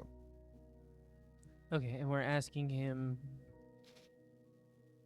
if he has that piece, if he brought it over.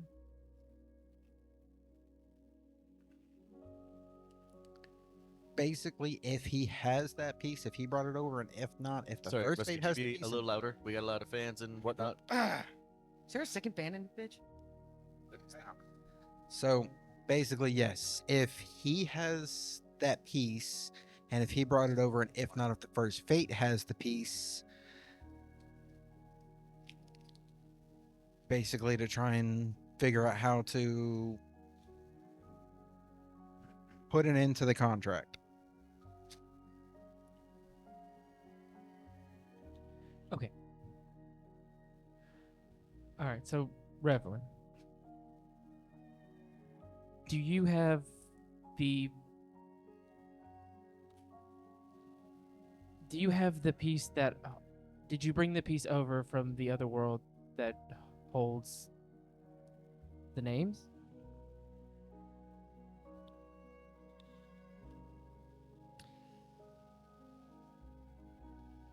You can see the piercing blue eyes as they do make eye contact with you. It's like they're staring right through you. This, for the first time in a long time, you like don't have a thought. There's no you thinking through 100 things a day. It's complete silence for a moment.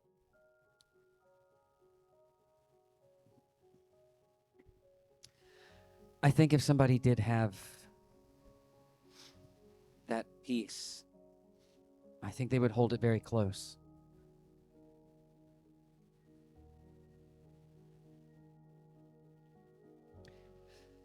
And with how everything's going,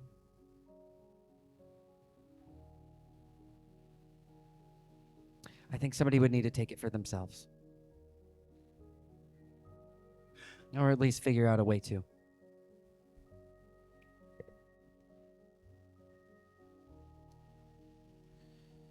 And if there wasn't a way that you... If there wasn't a way to achieve that now, I think you'd be on the right track too. Maybe not close, but starting. Okay. You can see as he does turn back to the vision board,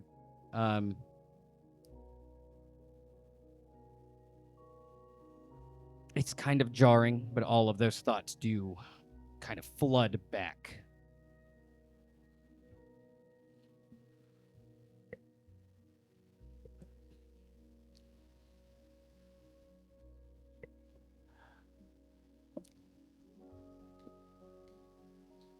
Okay, so we're on the right track, but he also said we're not close.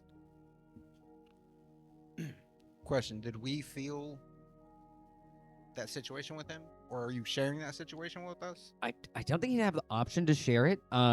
It just for a short moment you wouldn't hear Amaru's ideas like softly in your mind. There'd be a moment where it does stop and then it comes back.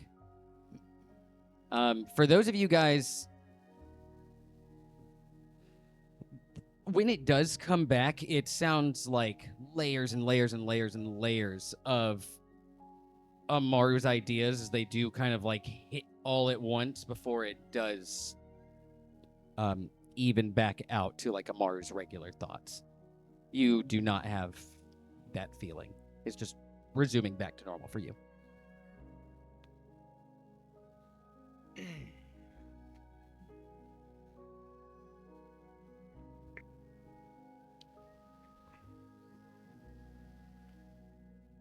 Okay, so I think we know he has it, right? What else could that statement mean? If he can't tell us directly.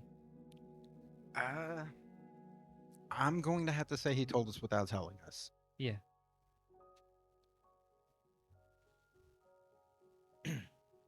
So there is a way to get them back. And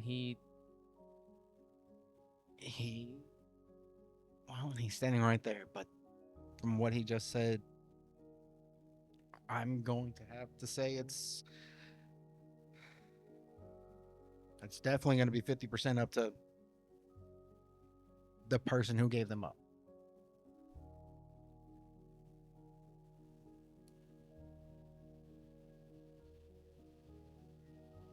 And well, he also said it can be taken. So we just like whoop his ass and take it. well, you Sorry, bud. all right. So you're not Yeah, wrong I with died. you're not wrong with what you said, but I think that was a whole sentence in itself. I think that was the statement. It's up to them to want it back Mm-hmm. and to take it. Yes. It's not that right there is not two separate pieces. That's one whole piece. I get what you're saying. Okay, yes. It's up to them to want it back and to take it. Mm-hmm. That's why I said it's half up to the person who gave it up to want it back. For one. And two, once they do want it back, once we get to that point, well, now how do we help them get it back? Yeah.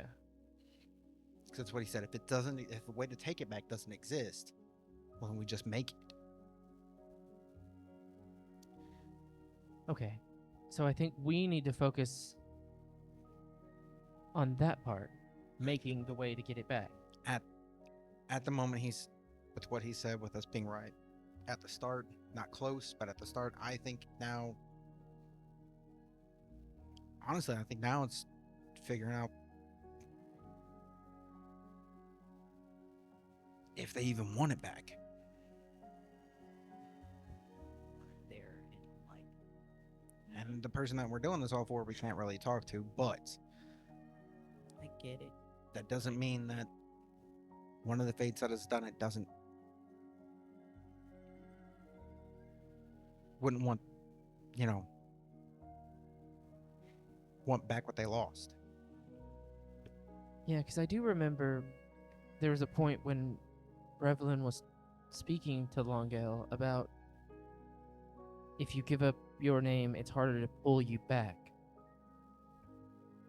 So maybe there's a way to reach out and ask. Maybe. And we know who has that piece to call on.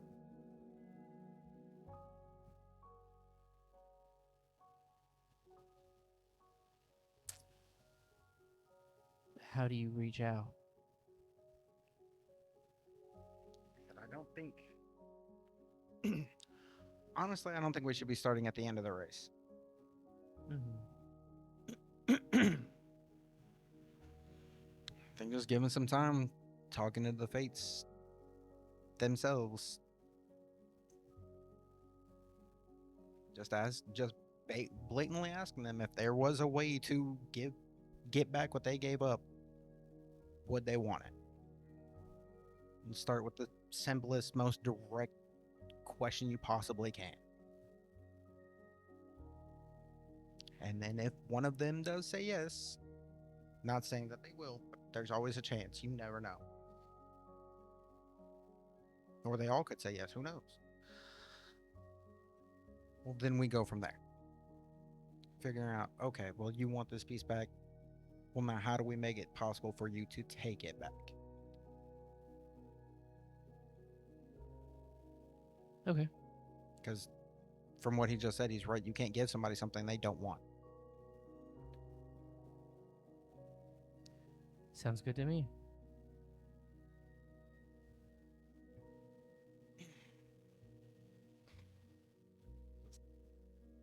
Yeah. Like I said, at this point, it's just. I think we should just talk with the Fates, get to know them better, and just see how they're feeling about it. All right, I'll talk to Chalkville. All right, so with that guy, you're going to have to put it in numbers. I mean, I can still just ask him. Well, I mean, yeah, but you can't say how you feeling about it. Well, no, but I mean, he can still tell me. You're not wrong. Because I was making a joke, though. Oh. Chato attacked me once. Just...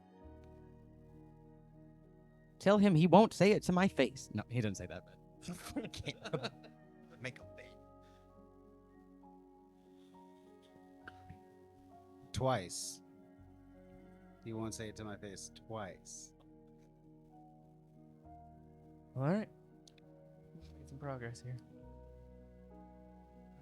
Yeah. And I still think there's something else missing. I do too. I still think there's something else missing. Yeah, I mean, so do I. But, I mean, Revlin said we're on the road, not... I also don't think it's... I don't think it's just us that can figure it out. He said you may have the smartest guy in the world with you, and you yourself may be the smartest person in this world at the moment.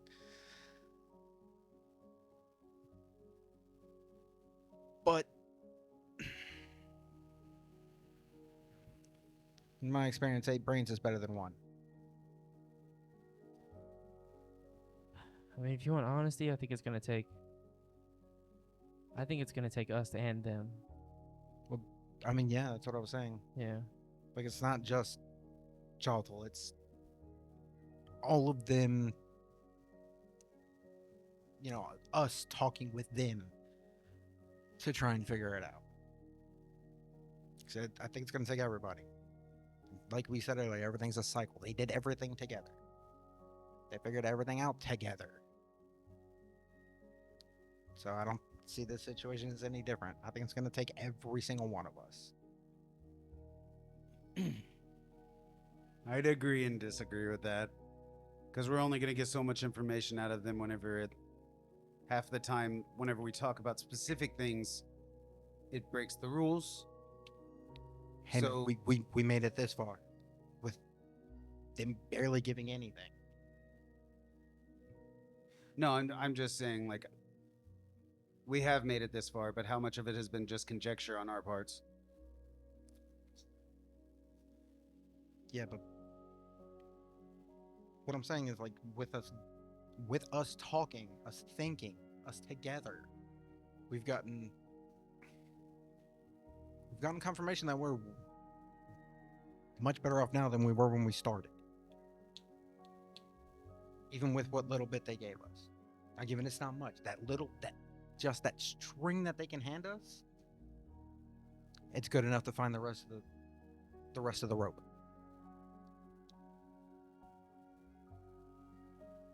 But again, it takes more than one person to do it. Like I said before, it's going to take all of us.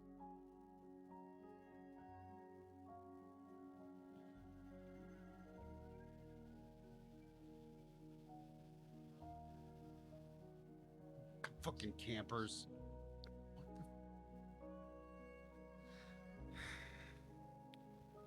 Do you guys have anything else?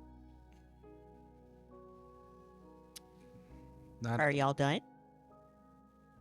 I think at the moment, yeah. Oh, okay. My Cool. brain's overheating. Yeah, I kind of was starting to lose track. I'm gonna go see Skamos. Y'all behave. Don't get into any trouble. Good luck with that. I'm just gonna dip off to the river. Okay. Until somebody needs me for something. I do have something later, but Easy enough. What are you doing in this time? Staying at the board. I'll get with you in a moment. Oh God. As Skamos, are you findable? I guess by easy means. I mean, yeah, if it's past training, I'm probably just hanging out with the missus. You're easily able to find Skamos. Outside of his house, I say in his head, "Hey, Skamos, can I talk to you? Sure, yeah. Do you want me to come in or you want to come out?" You're more than welcome to come in. Do I boop or do you want to open the door? Would I open the door? Okay, I didn't want to scare Burma. She's not used to it. I think she's gotten used to a lot more than you realize. So, Fun Friday's coming in your turn. Is this one? But if you don't have an idea, we could do a dinner party at my place. As you can hear from the next room. What's Fun Friday? It's where we all get together and have to actually talk to each other and be together. You can see her head is kind of. I never agreed to it. Nice. Giving you a nod and head quickly going back to the next room. How was it decided that I was next? Because you were next to me. Because I was. There always seems to be this arbitrary circle of what order we go in. How it was ever defined, I don't know. Well, I'm always next to you, so you always end up either before me or after Well, me. yes, but it's always Farron, then me, then you, then Jack, then Bray, then Ezekiel, then Atak, then Amaru, then we remembered Halam was there. Oh, You guys needed me. see, if you didn't put Amaru at the end, I would have thought you were going in order of. Never mind. You guys needed me. Listen, there are too many things out of our control. Stick with the order. I feel like I had no control over this list. Nobody did. No. It just happened. All right, my Fun Friday is going to be we reorganize the list. You know, you're no So fun. where are we going to do the list at? Are we going to do it here? What is today? Tuesday? Yep. Can we have a bonfire while you reorganize the list? I will have something come up with, I promise. I will make sure it is at my best attempt at fun for the group. We have to I start will bonding. I may not sound it, but I will genuinely try to put some effort into it. Zushna is teaching me the art of girl talk. We can do that. I think I've already got that down. Did you say girl talk? Yeah. Like more than dresses? Yeah. I might need to talk to Zushna. We talked about Bray's muscles. What about them? I don't know. Asked them. She said she liked the way they looked when they were sweaty and moving. Oh, she did. Bray like looks really quickly at Zushna that's watching him like forging. You see Drew just thinking, and I'm like, in my head, I'm seeing Tomo working out, and I'm like, I can see that.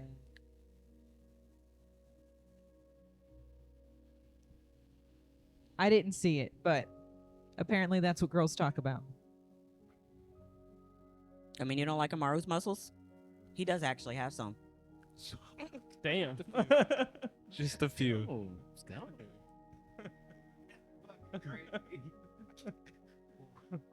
I mean, he's not as stout as Bray, but Nobody is as stout as Bray. Bray's just like meatwad. I feel like Ezekiel just got really offended. He didn't say anything in the mind link, but I could feel it. he's stretched out more. So it's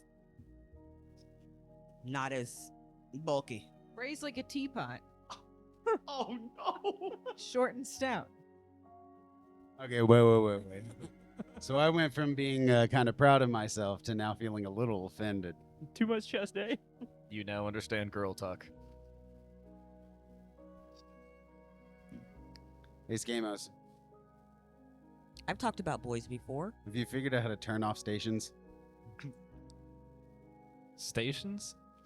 Like, you know, like there's a U station, there's the novella station, which is like Celia and He just Ezekiel. ignores us. We have our own station. Mind Blink is an amazing spell. Mi amor. The O. Spells, god damn it.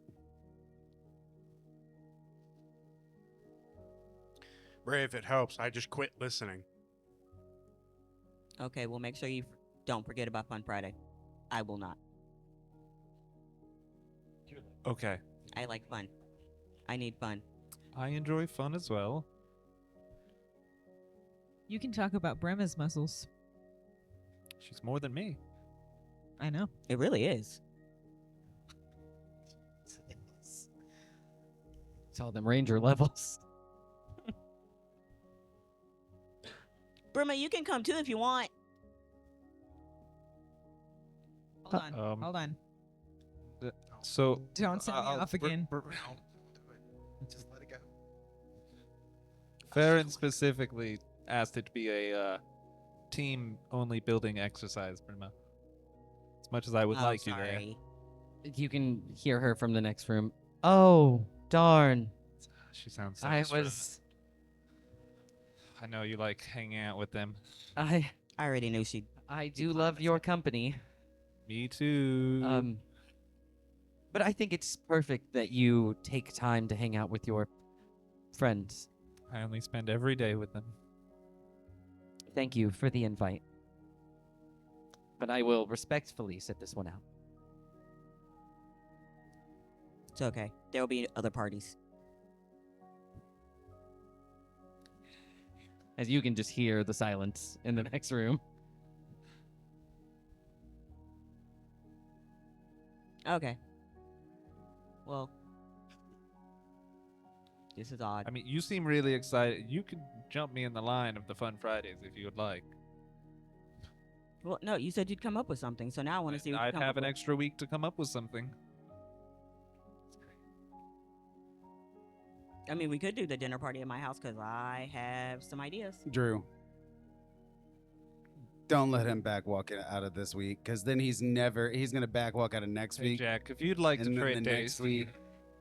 It'll be like a cycle with the Choxel and the Celia thing. Just You're starting a new cycle. No.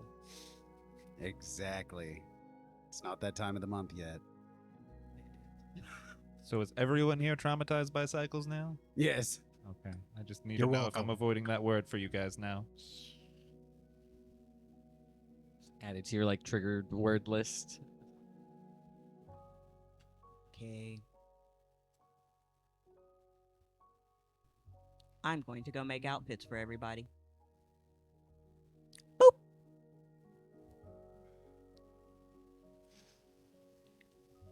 Amaru, in this time.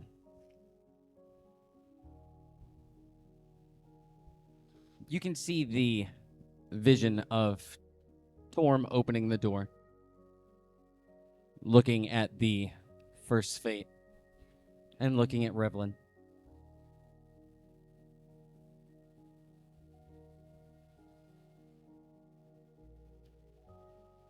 I've chosen my own side now. I'll leave you to it. As he does look to Revlin and gives the slightest nod as he does turn. as he opens a door. Go and give me a perception check.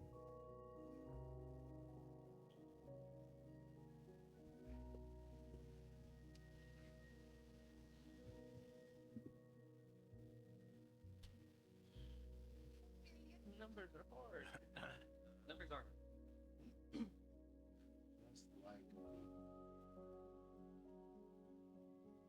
Right, what are you doing to him over there? Our hands are above the table. Oh, you're skilled.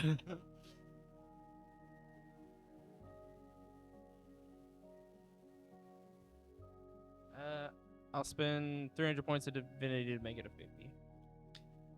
As he does open this door, it begins as this black voided door, as it is quickly turned to a sparkling gold as the door does open.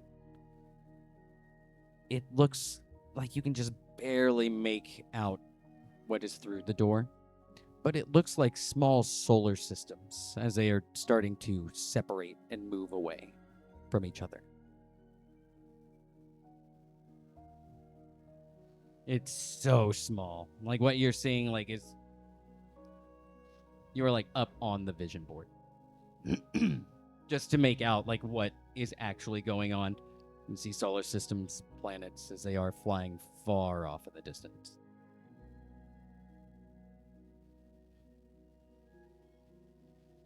Does anybody else have anything they want to do before the end of the day?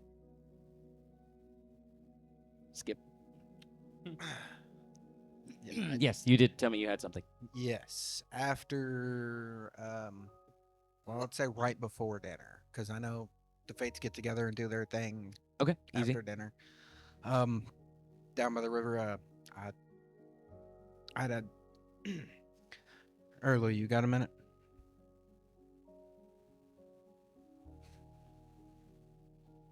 You can see Erlu as he does appear,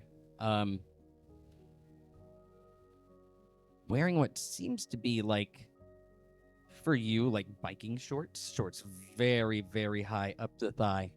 Seems to be sweating, and that's about all he's wearing. Looking good. Yeah, I know. What's up? So I know I could have done this in my head. I just feel more comfortable talking face to face. Yeah, man. Whatever you need. You can see it's like kind of climbing in the river and beginning to wash off some of the sweat. It's funny because I was just kind of sitting in the river, but anyway. So I know we haven't really talked a whole lot, but the few times that we have talked, kind of seeing that we're not so different, and the fact that we kind of just sit back and watch and kind of help people without doing it for them. All right. Basically, I should ask you for some help, man. All right, what do you got?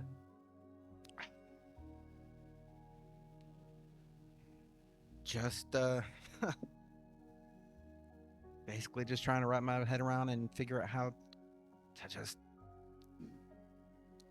get everybody to stop seeing everybody as separate. Oh, you want to like have everybody see everybody is like unified? I mean, that's the way I've started seeing it. Is like we're no different than y'all, and y'all are part of us now. So I don't see. I've kind of stopped seeing y'all's group as y'all's group, and Well, that's a good mental, I guess. But where's the action? that's where I'm trying to get. I'll lead by doing. Well, I've been trying. That's why I've been hanging out with y'all, and Something I found out a long time ago. Sometimes you have to stop watching and start doing. I've come to that realization. But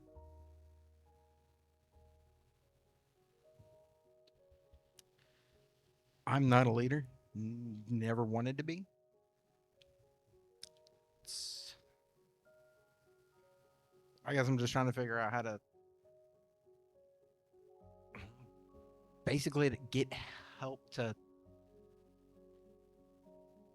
have somebody else start along with me, so it's not just me. Not saying that I'm scared to do it by myself. I just spend most of the time I'm just kind of left to my own devices because of how long I've just sat back. Well, how many of your friends have you asked for help? All of them. All right.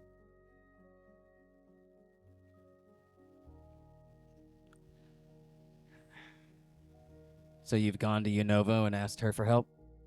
You said you see us as friends. How many fates have you asked? You're right. If you see us at one, or like as one, why are you leaving like half of us out?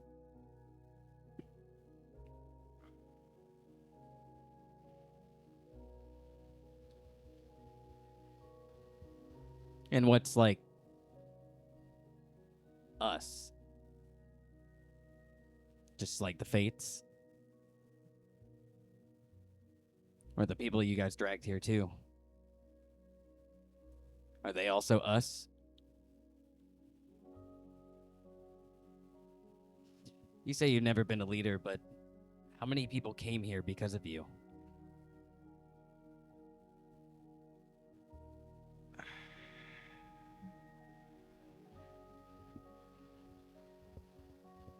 Hold on, when you say that, you mean me specifically or like... Because if it's me specifically, I'm a whole town. All right. You don't think those people would view you as like a leader? No. Oh, okay, mister, I'm supposed to save the world and we're like really open about that? Yeah. But like, I was just... I'm just trying to figure out what's us, you know?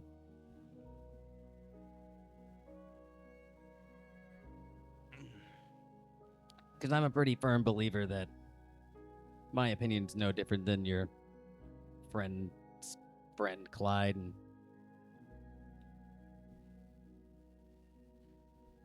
Wow, that man is beautiful. or even like Paul that works in Zelvin. His opinion matters too, you know? I guess if you want it to matter. I guess if you include him in us. You'd be right. Well, yeah. You would be right.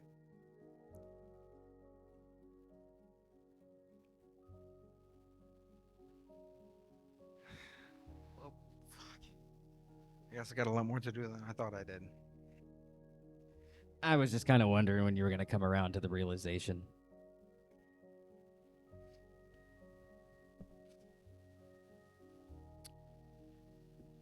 Yeah. You're not wrong. Fuck.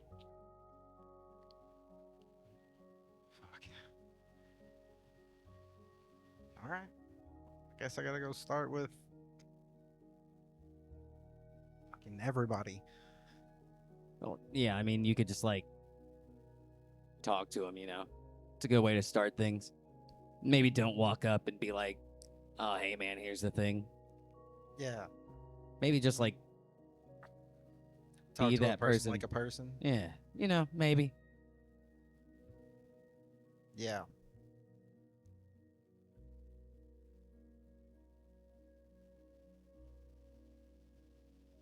Yeah. I'm gonna go do that. I'm gonna go finish Pilates with Gallistinia. That woman hits like a truck. But she's kind of cute too. Hey, yo. Hey, yo, what? I know somebody who would agree with you. Well, yeah, I mean, she talked about something about like long lost boyfriend or something like that. Yeah. He kind of got sent off to another world to help us.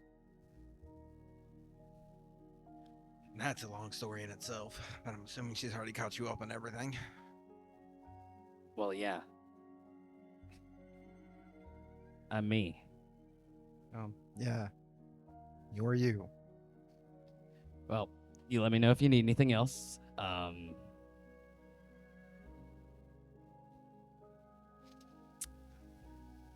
Yeah. Yeah. You can see his form as it just slowly fades and disappears. I'm just gonna go spend the rest of my nights hanging out with Farron's family. Which one? That's crazy. Crazy word. What? Which one? I thought they were all just kind of hanging out together. Like, wasn't your mom sitting at the same table as Coralon and the rest of them at the same time? Unfortunately, yes. Yeah. I'm also gonna see about trying to drag in Gallendale and Ulrich. Farron, Boy, you're gonna hear a direct line from Bray. I cut it off. Do you think Atark knows that if he keeps avoiding Karani, things are never gonna get better?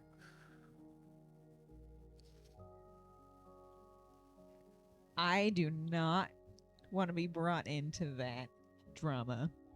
I don't either. That's why I was. That's why. Maybe we should bring this up to Drew. Cause Is this like just between y'all, or is it in the open? I direct line. Nope. That's- It's had- just between me and Farron. He typed in Farron's extension. I reverted to a tart. Because I don't want to be in the middle of the drama either. It's just like, since me and Zushna, our communication has really been like peak lately.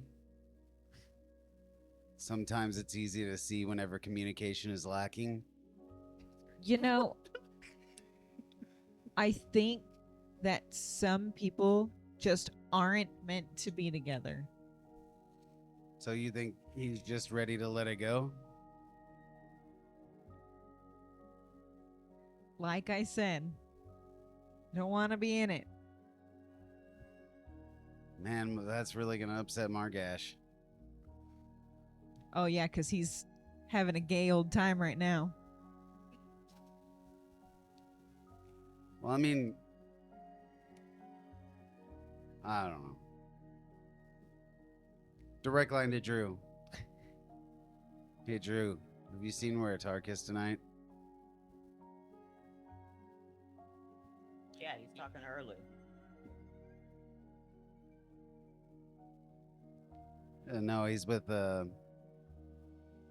Farron's family now. I think somebody might need to nudge him in the direction of Karani, if that is still what he wants to make work.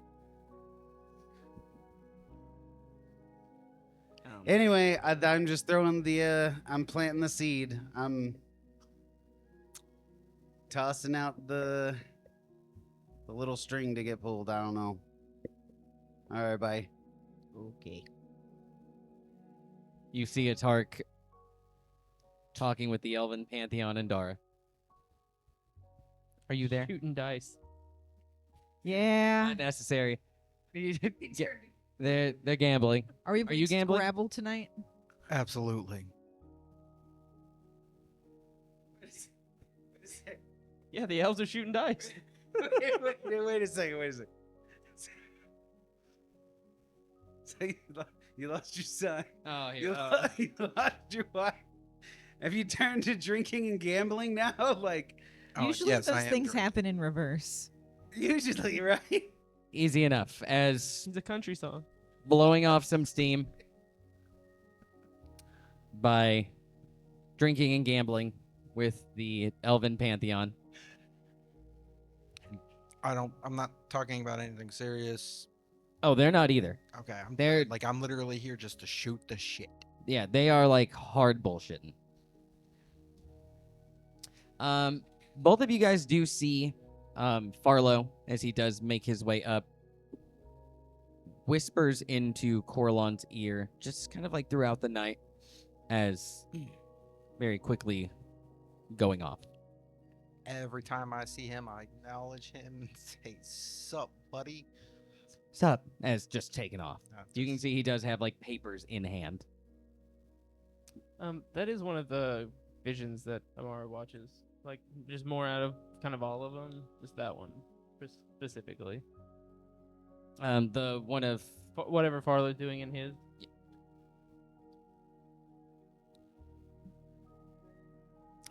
no change from what you've seen before.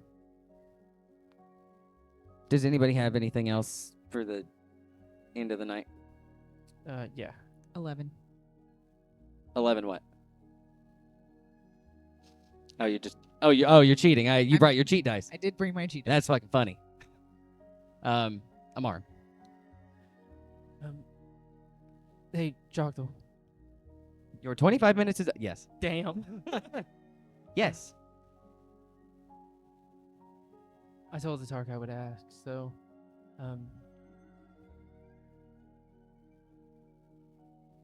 if you could get your name back, would you? No.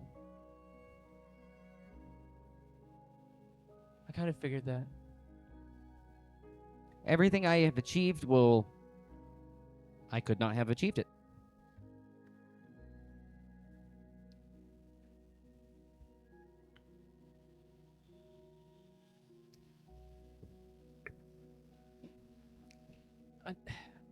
I'm sorry. I thought of something else. Did you have all knowing before giving up your name, or was it what you got from it?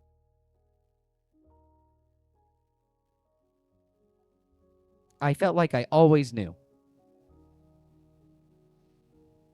And post incident, I definitely knew.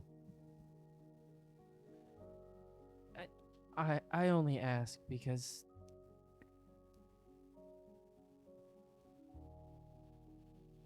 it's a lot to deal with, coming to grips with that.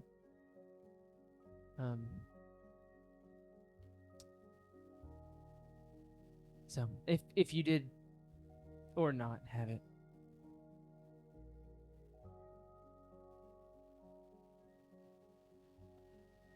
I don't know. I guess you're just even more amazing, because dealing with it with emotions is a lot.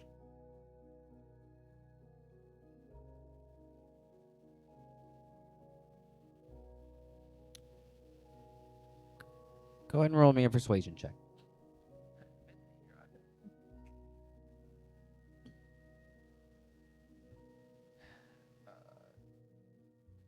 Math and parts. 30.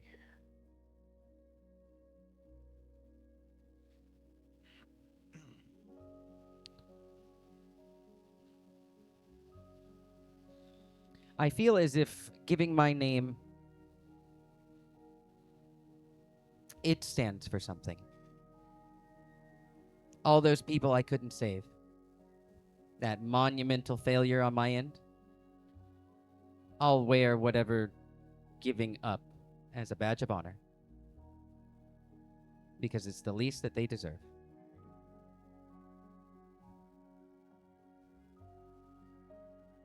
I failed a lot of people that day.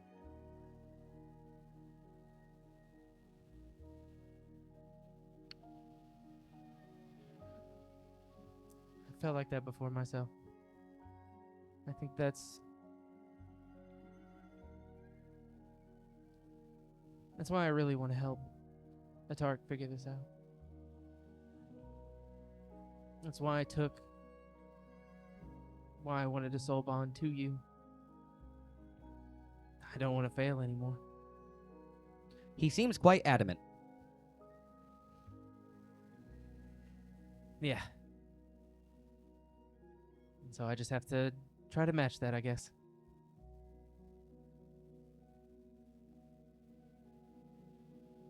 Thank you for everything. Of course. Do you need anything else? No. I will get back to work. You can see his form as it does fade.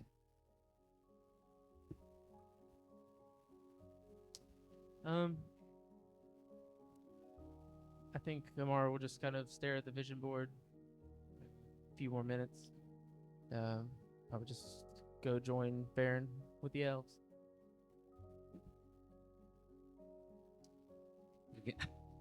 As you are making your way, you can hear the traveler's voice. On the path, but 50 years is still too short for you.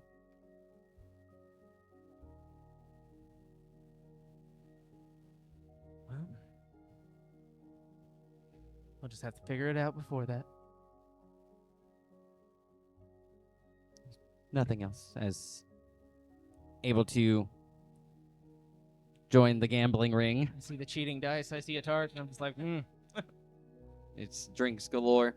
Does anybody else have anything that they want to do tonight? Easy. As rest is able to find you guys. As morning comes, Story time. you guys are able to have breakfast. Anybody have anything that they want to do today? Training montage? It happens every day. We just press start, stop. punch in. Yeah. Post training. Well, if we're there yet, Yeah, I mean, nobody seemed to have anything. I'd like to go talk to my old pal Skamos. Okay. Post training, you are able to find Skamos. You can see he's still on his leisure walk back from training. Jogging today, I see. Are you doing anything currently? No. Well, I was wanting to know if you could get something for me. I know. Are you still able to like pull things from different timelines? Yeah. I was wondering if you could, if possible, grab me 2 of the tomes that raise your wisdom. I can certainly try. If you don't mind. I don't know what they're called off the top of my head. Like clairvoyance or something. Tome of Tome of clarity. clear thought and Clear thought. tome of something else. That I don't care about that one because it's not intelligence. Easy enough. Looking up to find these books. I guess. I understand. Go ahead and give me a roll.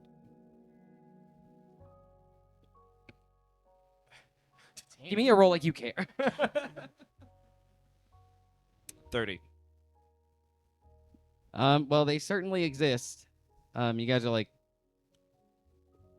way back in the past. I mean, able to snag one, and I mean, you can snag them both right now, just from 2 separate timelines in this mirror universe. Sure. Yeah. Easy enough. Oh, the Lord of the Rings. Hold up. I'm gonna need about like 6 more of those books for all my other stats, though. I don't know. Get smarter. Yeah, just a little bit. You know, if I have a max wisdom, it'd be real good for you guys. Because there's the restriction isn't on how many times the person can read the book, right? It's just, No. no. So like I can read one and then read the other one. You're pretty sure, yeah. Okay, sweet. All right. Thank you. Is everything going all right with you? Yeah. Just the daily training. The grind. I hear that's what the young ones call it. All right. Well, if you need anything, I'll be around. All right. Dip out. Okay, easy enough. I am gonna just work on the guild again. Go ahead and give me an intelligence check. I'm dumb. Read the book quick.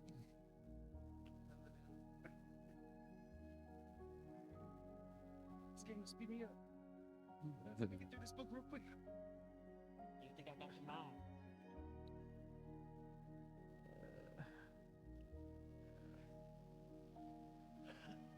Spend 330 points of divinity, make it a 30. Awesome.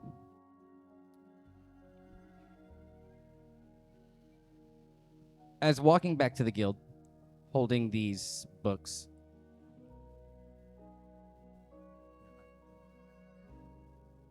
the magic feels mundane to you. You are far above this book. Okay. Well, it'll look good on the shelf. As you did just put up that shelf yesterday, and it's like perfect as you set the two books up there. Hey, Genjiro.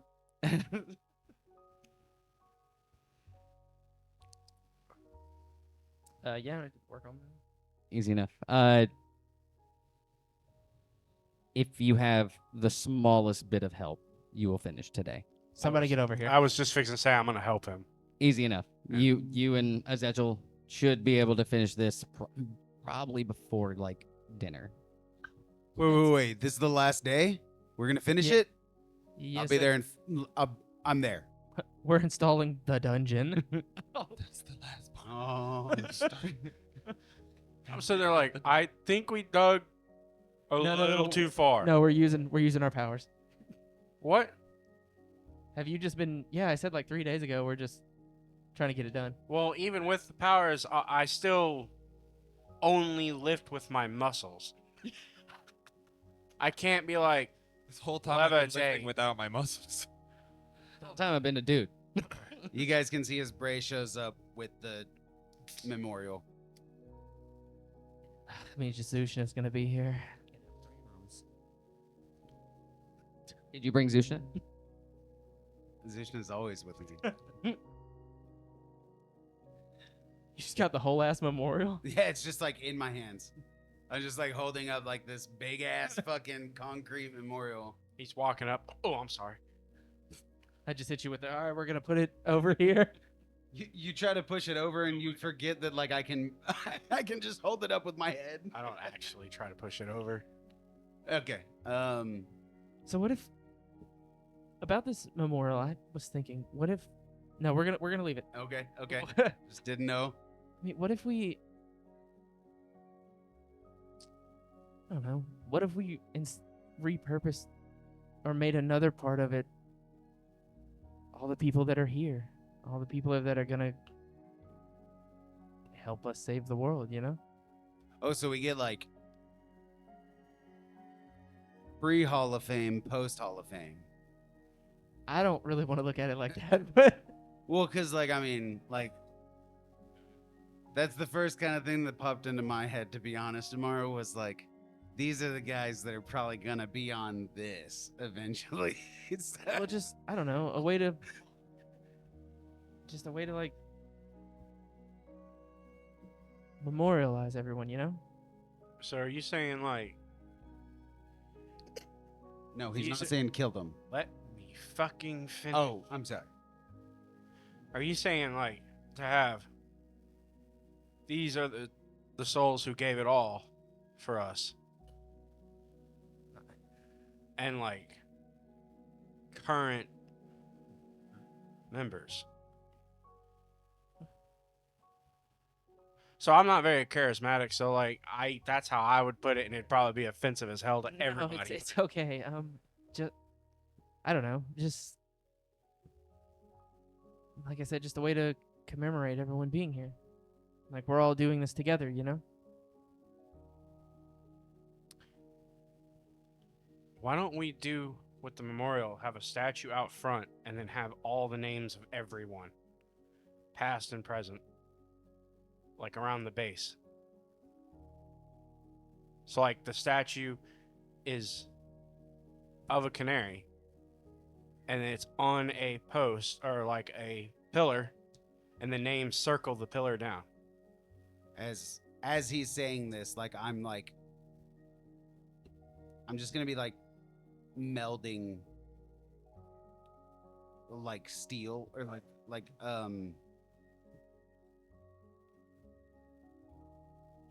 I'll choose one of my like glossy finished steels, and I'm gonna like try to like come up with like a small design, like in my to like represent what he's saying.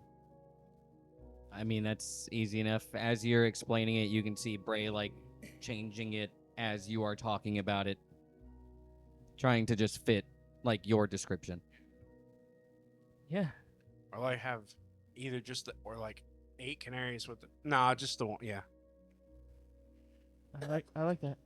As it melds into 8 canaries and it goes back to 1. Yeah, just like that. It's gonna take me quite some time if I do it by hand. Is it okay that I do that one by? He just said we can use the Oh powers. yeah. Easy enough. As the metal expands as big as you want it to be.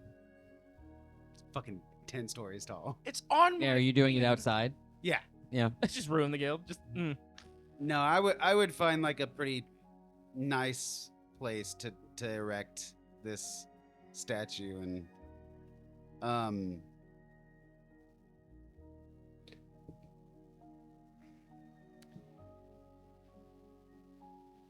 mm, uh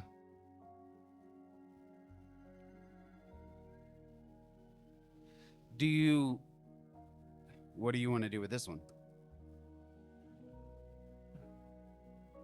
why don't you just keep it in shallow axe? There can just be 2. All right, it's back. Nice. You know, it's really nifty being able to do what Drew used to do all the time. So do we want just everyone to come, I guess, like sign the thing, or? I mean, we could either do that or this, and as Bray like waves his hand, you can see as like the names are just etched into the steel. I don't want to put anyone on there who doesn't want to be on there, you know? Fuck them. I mean, They're a part of this. They need to be memorialized. There's gonna be people. I bet you, if you ask a Tark if he wants his name written on anything right now, he would say no. He would get the answer back in 2 to 4 business days. nah, I'm gonna let them decide. I don't want to do that. All right, suit yourself. I'd like my name on there. We're gonna put a Tark's name on I know there, that- though. No, let's let him decide. Can we make it to where, if they want their name, I mean, they could come up and just kind of do it? I'm sure as long as you ask me to, I should be able to just etch it in wherever I'm at. Like, and help them add their name. You have been training with metal for a while now. You could probably use a little bit of godly enchantment to just have it react to like the warmth of somebody's hand or the warmth of something, and they could just do it themselves. Oh, definitely. I could definitely do something like that. Pretty simple. Thanks. Yeah, no problem. I enchanted on each of the corners. Like, that way, like, if they go from one side to the other to write their name, they can. Yeah, easy enough. As you enchant the metal, just kind of giving it a test, it perfectly bends to exactly how you want it to. I'll do the same. Yeah, easy enough. Yeah, you guys can etch your names into this metal. I will also.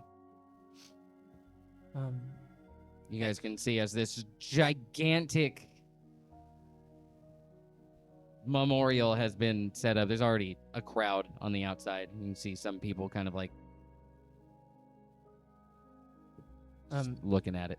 And I'll just not only relay like the idea and the intent of like this memorial to like the group, but to, even if it takes the day, like I'll tell this crowd what it's for. I'll tell everyone in like our little encampment what it's for. I'll even go into like Zelvin and spread the word. If you want to be on this memorial, all you have to do is come up and just touch it. Okay.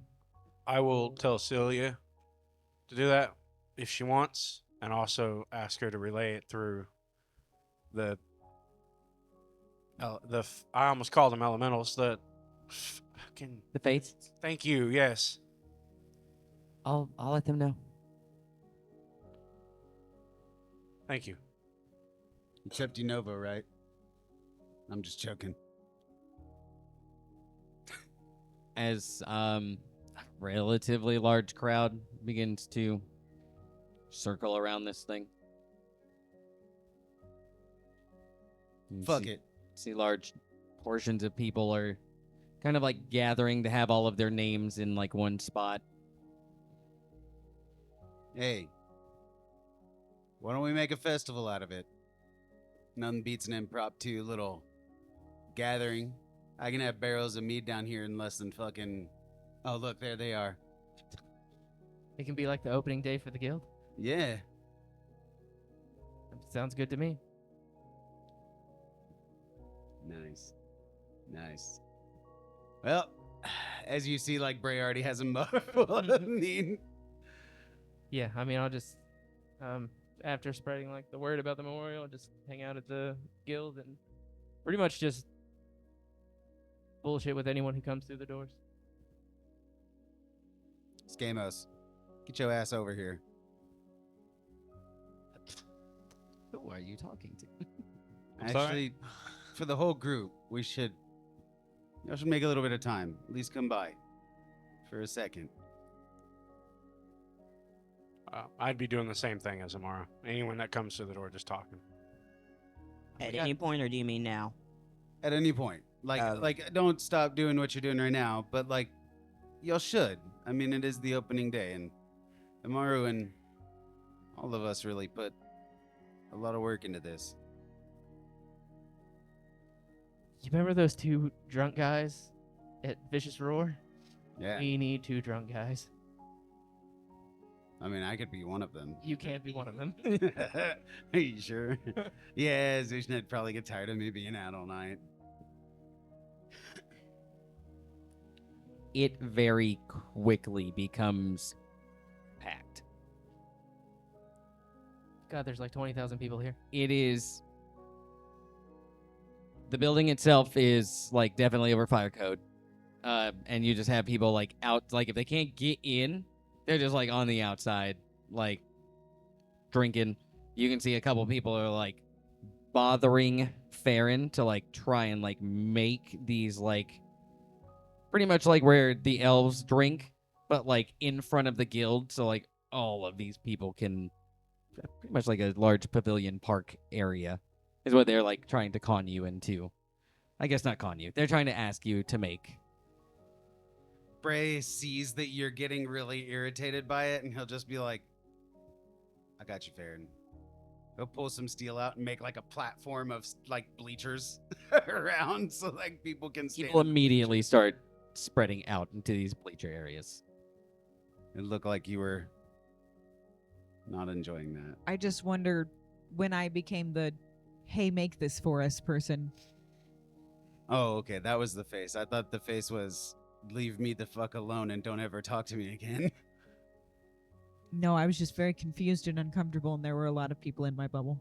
You know, Zushna tells me I really can't read people's faces. To be fair, Farron's is not the easiest to read.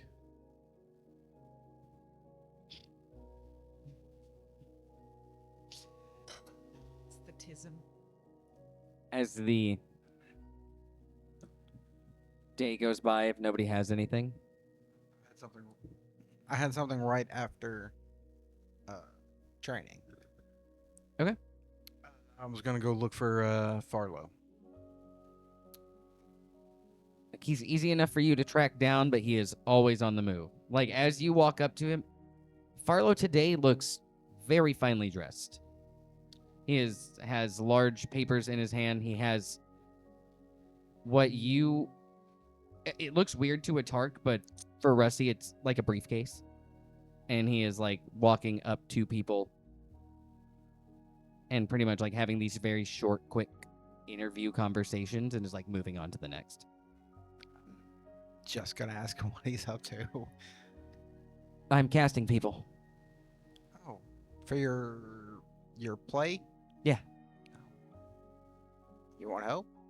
No, Oh. I have an artistic vision. Oh. Okay. All right. I just saw you were busy and figured I could offer my assistance. Well, I'm, as of right now, trying to get some of the smaller parts, but, do you have a home here? I've kind of just been hanging out by the river. So where would I send mail to you? What's mail? It's a small envelope that gets sent to you. You can just tell me you got something for me. I'm busy. Well, I understand that. I'm just saying, like, if you just, you know, you could just say, "Hey, it's Hargo, I've got something for you," and then Do I'll you come have pick like it a up. secretary? What's that? Somebody that like takes care of your affairs? No. I'll give it to Amar. Oh, okay. I don't. All right. So that's just. Yep, your part's in the mail. Just you got to. Oh, you can read. I know that. That's crazy. You ran a whole shipping company without knowing what mail was, It's all Yeah. this paper. or a secretary. Yeah. And you can see Mail's just small shipping. Farlow just very quickly walking up to the next one, taking out a piece of paper and very quickly fast talk interviewing these individuals. Okay. All right. I guess after that I'll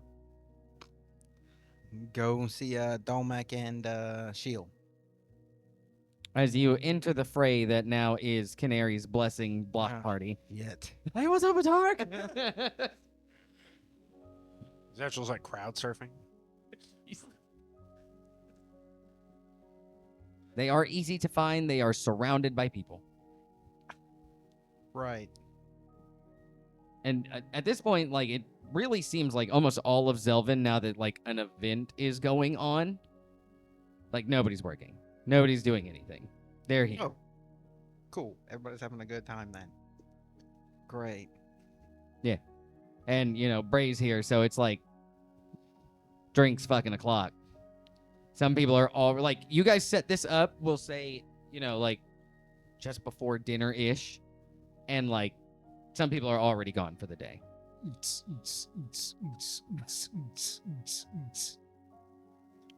We have a real small town vibe, so word gets around fast. And the whole everyone's here. Clyde's just There's in the corner. literally Like, nothing else to do. Yeah, you know, somebody went back to Zelvin and said, "There's free mead," and they said, "Get out of here, wrap it up, boys. wrap it up." Okay. I'm just gonna walk up to them and was just coming to see how y'all were doing, but Oh, fucking way Steve better now Dolmack, that you're there. Mead in hand, shield the same as you can see the redness in Dolmac's face. Seems to be getting down. I'm doing good. How are you? well, I was gonna see if there's anything y'all needed help with, but I see seems like everybody's taking the day off. You can see is Well, kind the of rest pulling Shield in close. Well, we're not going to make people work through this. Yeah, I see that. Well, Are you having a good time? Did you just get here? yeah, I did just kind of show up. Bray made those, and you can see he's like pointing at the bleachers. Yeah. You can see some people have already like begun to tie fabric together and are trying to see how far they can slide with one person holding the very end of it. So people just like smashing down these bleachers. Mm. Oh. Okay. We don't cover that. That's not on our insurance. All right. Pretend like I didn't just see that. As you can hear the Oh, that's gonna Wilhelm hurt. scream off in the corner. That's gonna hurt in the morning. All right. I guess I'll get back with y'all tomorrow. Did you need something? Not in particular, no. Oh, it's good to see you. Yeah, man. It's yeah, y'all be seeing a lot more. I'd like that. Yeah, at the moment I think I'm gonna go do something to that pillar. Not terrible. Just something to help where it sits. He just raises his mug to you. Yeah, I'm going to fly up to the top of the pillar. Okay. Now I know I can't do this with just my ability, but like right on top of where the canary's sitting, basically just trying to like set a beacon as to like showing, hey, this is here. I would like to try and use some divinity and essentially set a permanent flame like right above the Like on the canary itself, or just like above it in general? just like right above the canary. Easy enough. Just like not like a huge bonfire or whatnot, but just something that said like if somebody was like out in the distance, they could see it. Like, oh, there's something up there. Easy enough. You guys can see a small flame as it does begin to, I guess a relatively large flame, as it begins to burn on the top of the statue. So I just didn't want to set it on top of it because I didn't know if I would like start melting the metal or whatnot. So, like, if I could do it without melting it, yeah, I'd put it on the canary. But Even getting the flame close immediately begins to start to melt it, because that's how Bray made it. To react to heat. Alright, so can I so since I mean, you would just know, like, just getting it close, you can see the metal start to react, well, and yeah, you no, can what I'm just saying is like keep I it can above it. control the temperature of the flame itself. Is there any way I can just like essentially drop the temperature where it won't do that? Cold flame. Like with the help of divinity. Cool. I would say with heavy divinity Oh, no. investment, maybe. That is not how your flames work in any way, form, or Yeah, I know. It's like Okay. literally fire. Well, And Bray set his thing to literal warm. okay, well then I'll just use the radiant flames then, Okay? because they don't produce any heat. I'm cool with that. And if that makes it, As a yellow radiant flame does sit Yeah. on top of the canary. and it kind of fits with the canaries. So You can we'll just go with slightly, that. you can slightly hear, like right after you finish that, Bray yell, 100 gold coin to whoever can drink until that flame is gone. Yeah. People start pounding. People start pounding that shit down. I think it's cool. Bray, people are gonna die.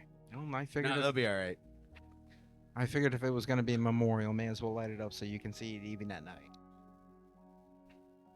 I think it's a perfect touch, bud. I just wanted to see some of these people get a little twisted. You guys can see in the bleachers that Alhara has taken over the slide. And it no longer is people just trying to hold like this cloth together and it being poor, as from the top of the bleachers all the way down to the bottom, there's a giant ice slide that has now begun to be sculpted, and more of them are being made on the way out. People are having a good time. Just see them going down to the bleachers. Oh, oh. Bro, I'm telling you. Somebody tied their sheets and said, "Pull it tight, it'll hold me." Douche. Zelvin people aren't the smartest. Well, I've done It's this. like I when want to you're a try kid. something. Sorry. No, you're okay.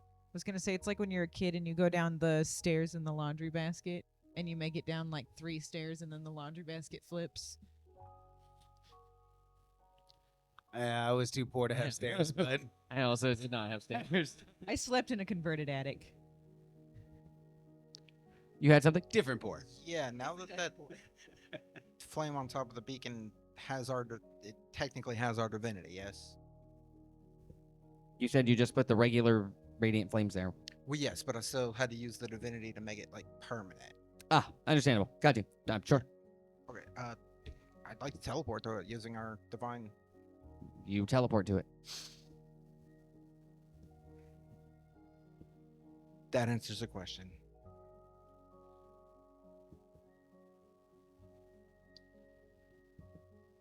All right, thank you. You're welcome. Now I'm gonna go back to the river. As you begin making your way out to the river, there's a pretty long line that's following you out there.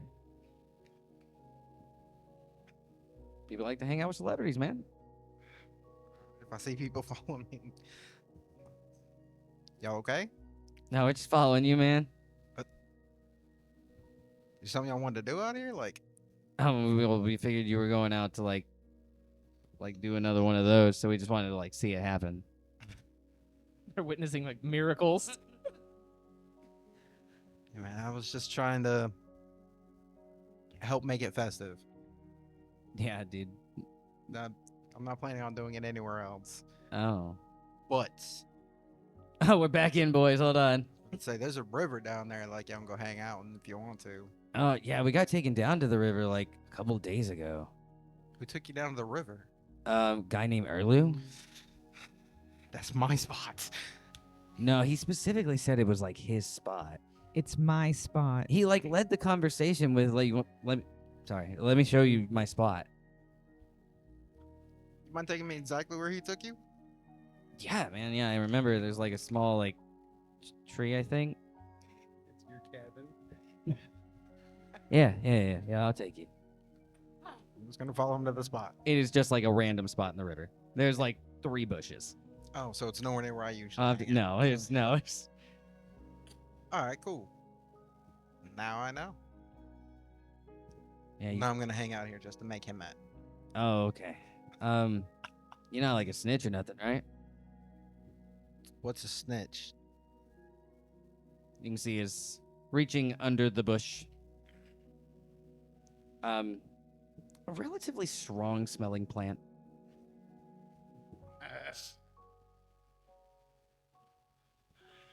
Okay. As making its way into what looks like a cigarette, much like you've smoked before. Hell yes. As you can see, he's like, you do the honors. You're gonna light this, and I don't know if you're a square or not. I'm gonna hit that bitch like I hit a cigarette. Easy enough. As the Tark's day is taken away from him. Yo, we don't need our own two As drunks. the god of fire and will tokes it up with the randos from Selvin. we get our own 2 stoners. Let's go. Yo, you need to bring them back to the guild and just have like sit them right there. No, it's Hark's first time. Couple days. I just wonder what kind of like weed grows in Dragon the land of the dragon. Dragonweed. It just follows the You know that shit is strong. shebangin'. No wonder we don't see Bahamut. You guys showed up and we're like, no, Bahamut, don't do this. And he's like, Bahamut's gonna be like, oh shit, a lighter, as he looks at the statue. it's like those 6 dogs. You're like, say, don't even worry about it. Now we know what Blue and Akishfall are doing on their. Oh yeah. Akishbal was like, we got to tell your dad something to leave. All right, so we're about. We're going on a pilgrimage. You'll believe it, right? The cousins are going for a walk. Dragon. I'm gonna show you the Peruvian leaf now. Let's go. Just like a few miles that way. As does anybody else have anything they want to do at this gathering? I would probably trying to find my way where it's less crowded. It's impossible in this area. Is there somewhere up? I just want You'd to have look to back like leave. and watch over everything and just smile. Oh, That's that's all easy I'm enough. doing. Literally just trying to get up to where I can see everything and just. It is super clear in the air. I would do that. I forgot. I keep All the forgetting we can normies are on the ground. Yeah, I would fly up and just look around. Just- It is a massive gathering. Because I guess, did you guys build the guild like next to where y'all's encampment is? Just how far out would it be from like where you guys like to Just sleep? like an open spot in Zelvin. Yeah, I think we had it in Zelvin. In Zelvin, Yeah. easy enough. As for any of you guys trying to get away from the relative chaos that is this, you need to go like back to the encampment, but it being like closer into Zelvin, golly, you're pretty sure like everybody is here. I'm just gonna meander through the crowd. It's nothing but people being smashed and a bunch of people poorly playing music and getting down with them bad selves. I'm gonna just be a normie today. It's as easy as it is for Drew to kind of just mingle. Pretty much every group you sit in is like, let's get it. We're getting it today. You can hear some people like trying to call out for Bray, but like can't say Bray's name all the way. Nah, bruh. Just slurring up like they, you know, a lot of the common knowledge that you guys have like has been passed down to these people. They know like calling Aditi's name, like you'll hear them. They're literally trying to get like Bray to like come fill up their drinks. Bray just does it without like showing up. And then I'm like, ooh, don't let Zushna hear you calling him Bay. Oh my. Zish is over the shoulder one. What did you say? That is my man. Those are my muscles. I will fight you in a duel. As the day does turn into night, does anybody have anything you guys want to do?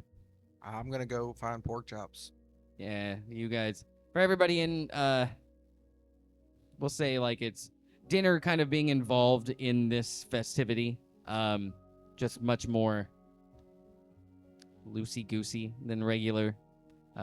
Y'all's perception is slightly fuzzed as you guys can see a Tark wandering his way back into Zelvin. I just need to know when I find the pork chops. It's pretty easy. There's food pretty much everywhere. There's like a bunch of gods that can just like, all right, get away from me, humans. I'm grabbing like 4 or 5 plates of pork chops because I'm aggressively hungry. You know. I feel like you're just holding like a whole pig. Go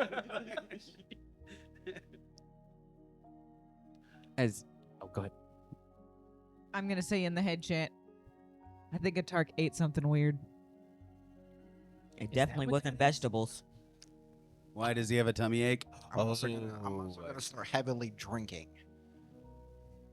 See, it's Tark getting down with him bad self. Trying to get crossfaded That as was fuck. not getting crossfaded. Crossfade. Yeah. I'm trying to decide if Farron would know or not. Probably not. Not with your mother, no. Yeah, like it's one of those weird ones because like you definitely deal with plants, and Right. growing things, Right. But I also hail from a frozen tundra, Yeah. which is not really conducive for fun plants. Jack would know. Jack would so know. As Jack knowing immediately. Does anybody have anything that they want to do for the rest of the night?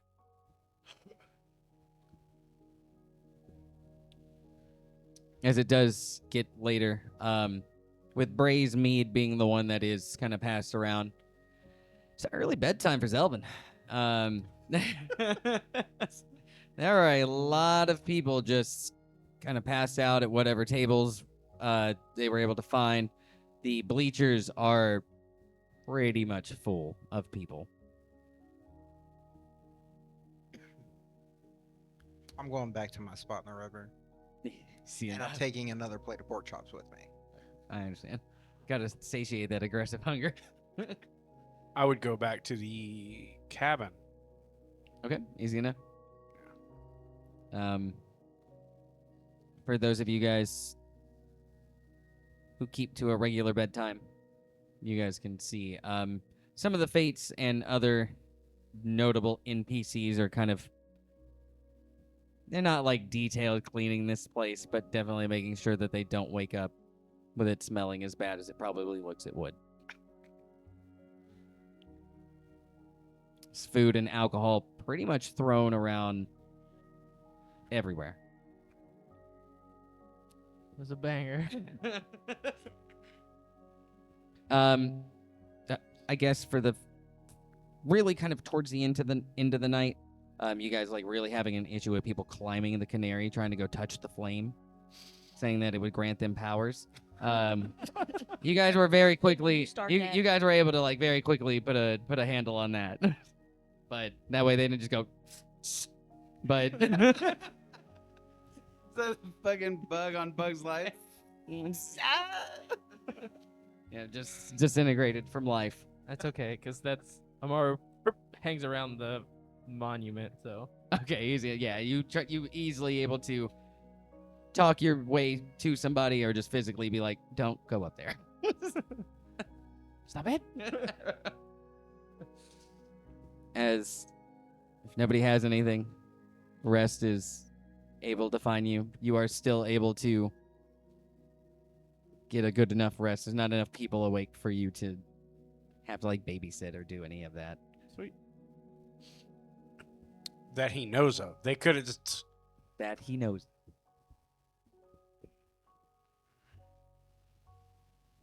Story time? You can. Oh, fuck, I'm crossfaded. What'd you say? I said, shit, I'm crossfaded. Oh no. I'm only gonna get like a quarter of this. That's crazy. You guys can see the group of Longel, Celia, Lavinia, Lynn, Schwaddle, Glenora, Chaltel, and Revlin as they do crest this hill, as looking down what seems to be armies lined up pretty much around this large perimeter of the barricade. You can see a woman pretty much arms out, two blades as they do sit in the ground, as individuals coming from these armies, as one or two slashes of the blades, and they are very quickly dispatched. Even from this distance, you can tell they're not being killed, they're being humiliated.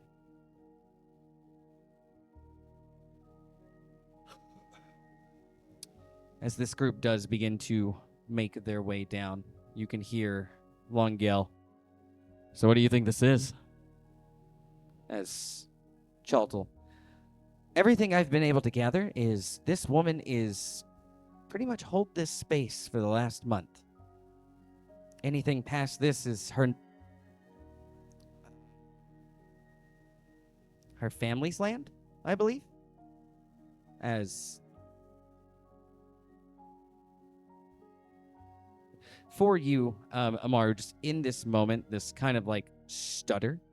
It's the first time you've ever heard Chaltel have to think about information without it just flowing all together.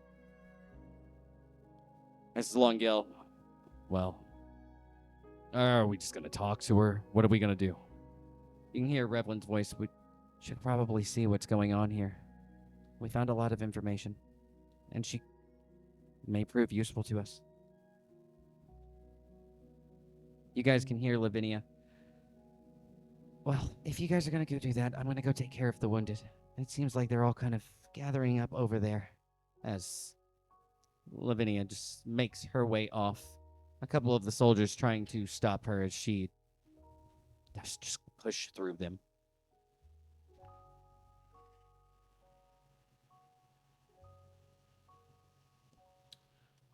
You can hear Schwaddle and Glenora having small talk between each other. Only really catching the gist that this might not be what Glenora thought it was going to be. This is extremely dull, and we don't have any books. As you can hear Schwaddle. In the next town there should be. I heard they have a grand library there. Well, we need to get there quickly then. As going to say his name, you can hear it scratched out, trying to say Vargo. Are you going to go fight her? You think I should? No, I don't. All right, I'll do it.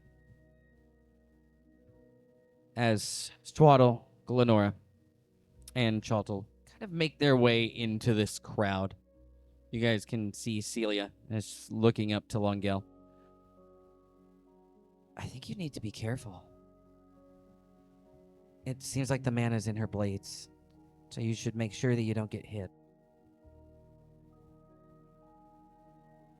As just this giant cheesing smile as Vargo does begin to, Longel does begin to move past a lot of these soldiers as stepping past the barricade. I'll take you on if you don't mind, but if I win, you gotta let us through. As pulling both blades from the ground, you guys can see Unovo as looking out. Sure. I'll even give you the land if you beat me. You guys can hear, I'm gonna own land. As let's go ahead and take a break. Yeah, that's nothing to say. Like, I'm gonna love some land. I thought you licked your hand and went to the house. Huh? Write us down. It's time for the second break. I love you, Jason. The end of the first part. End of the first part. We'll be back next episode. Moist Beta 6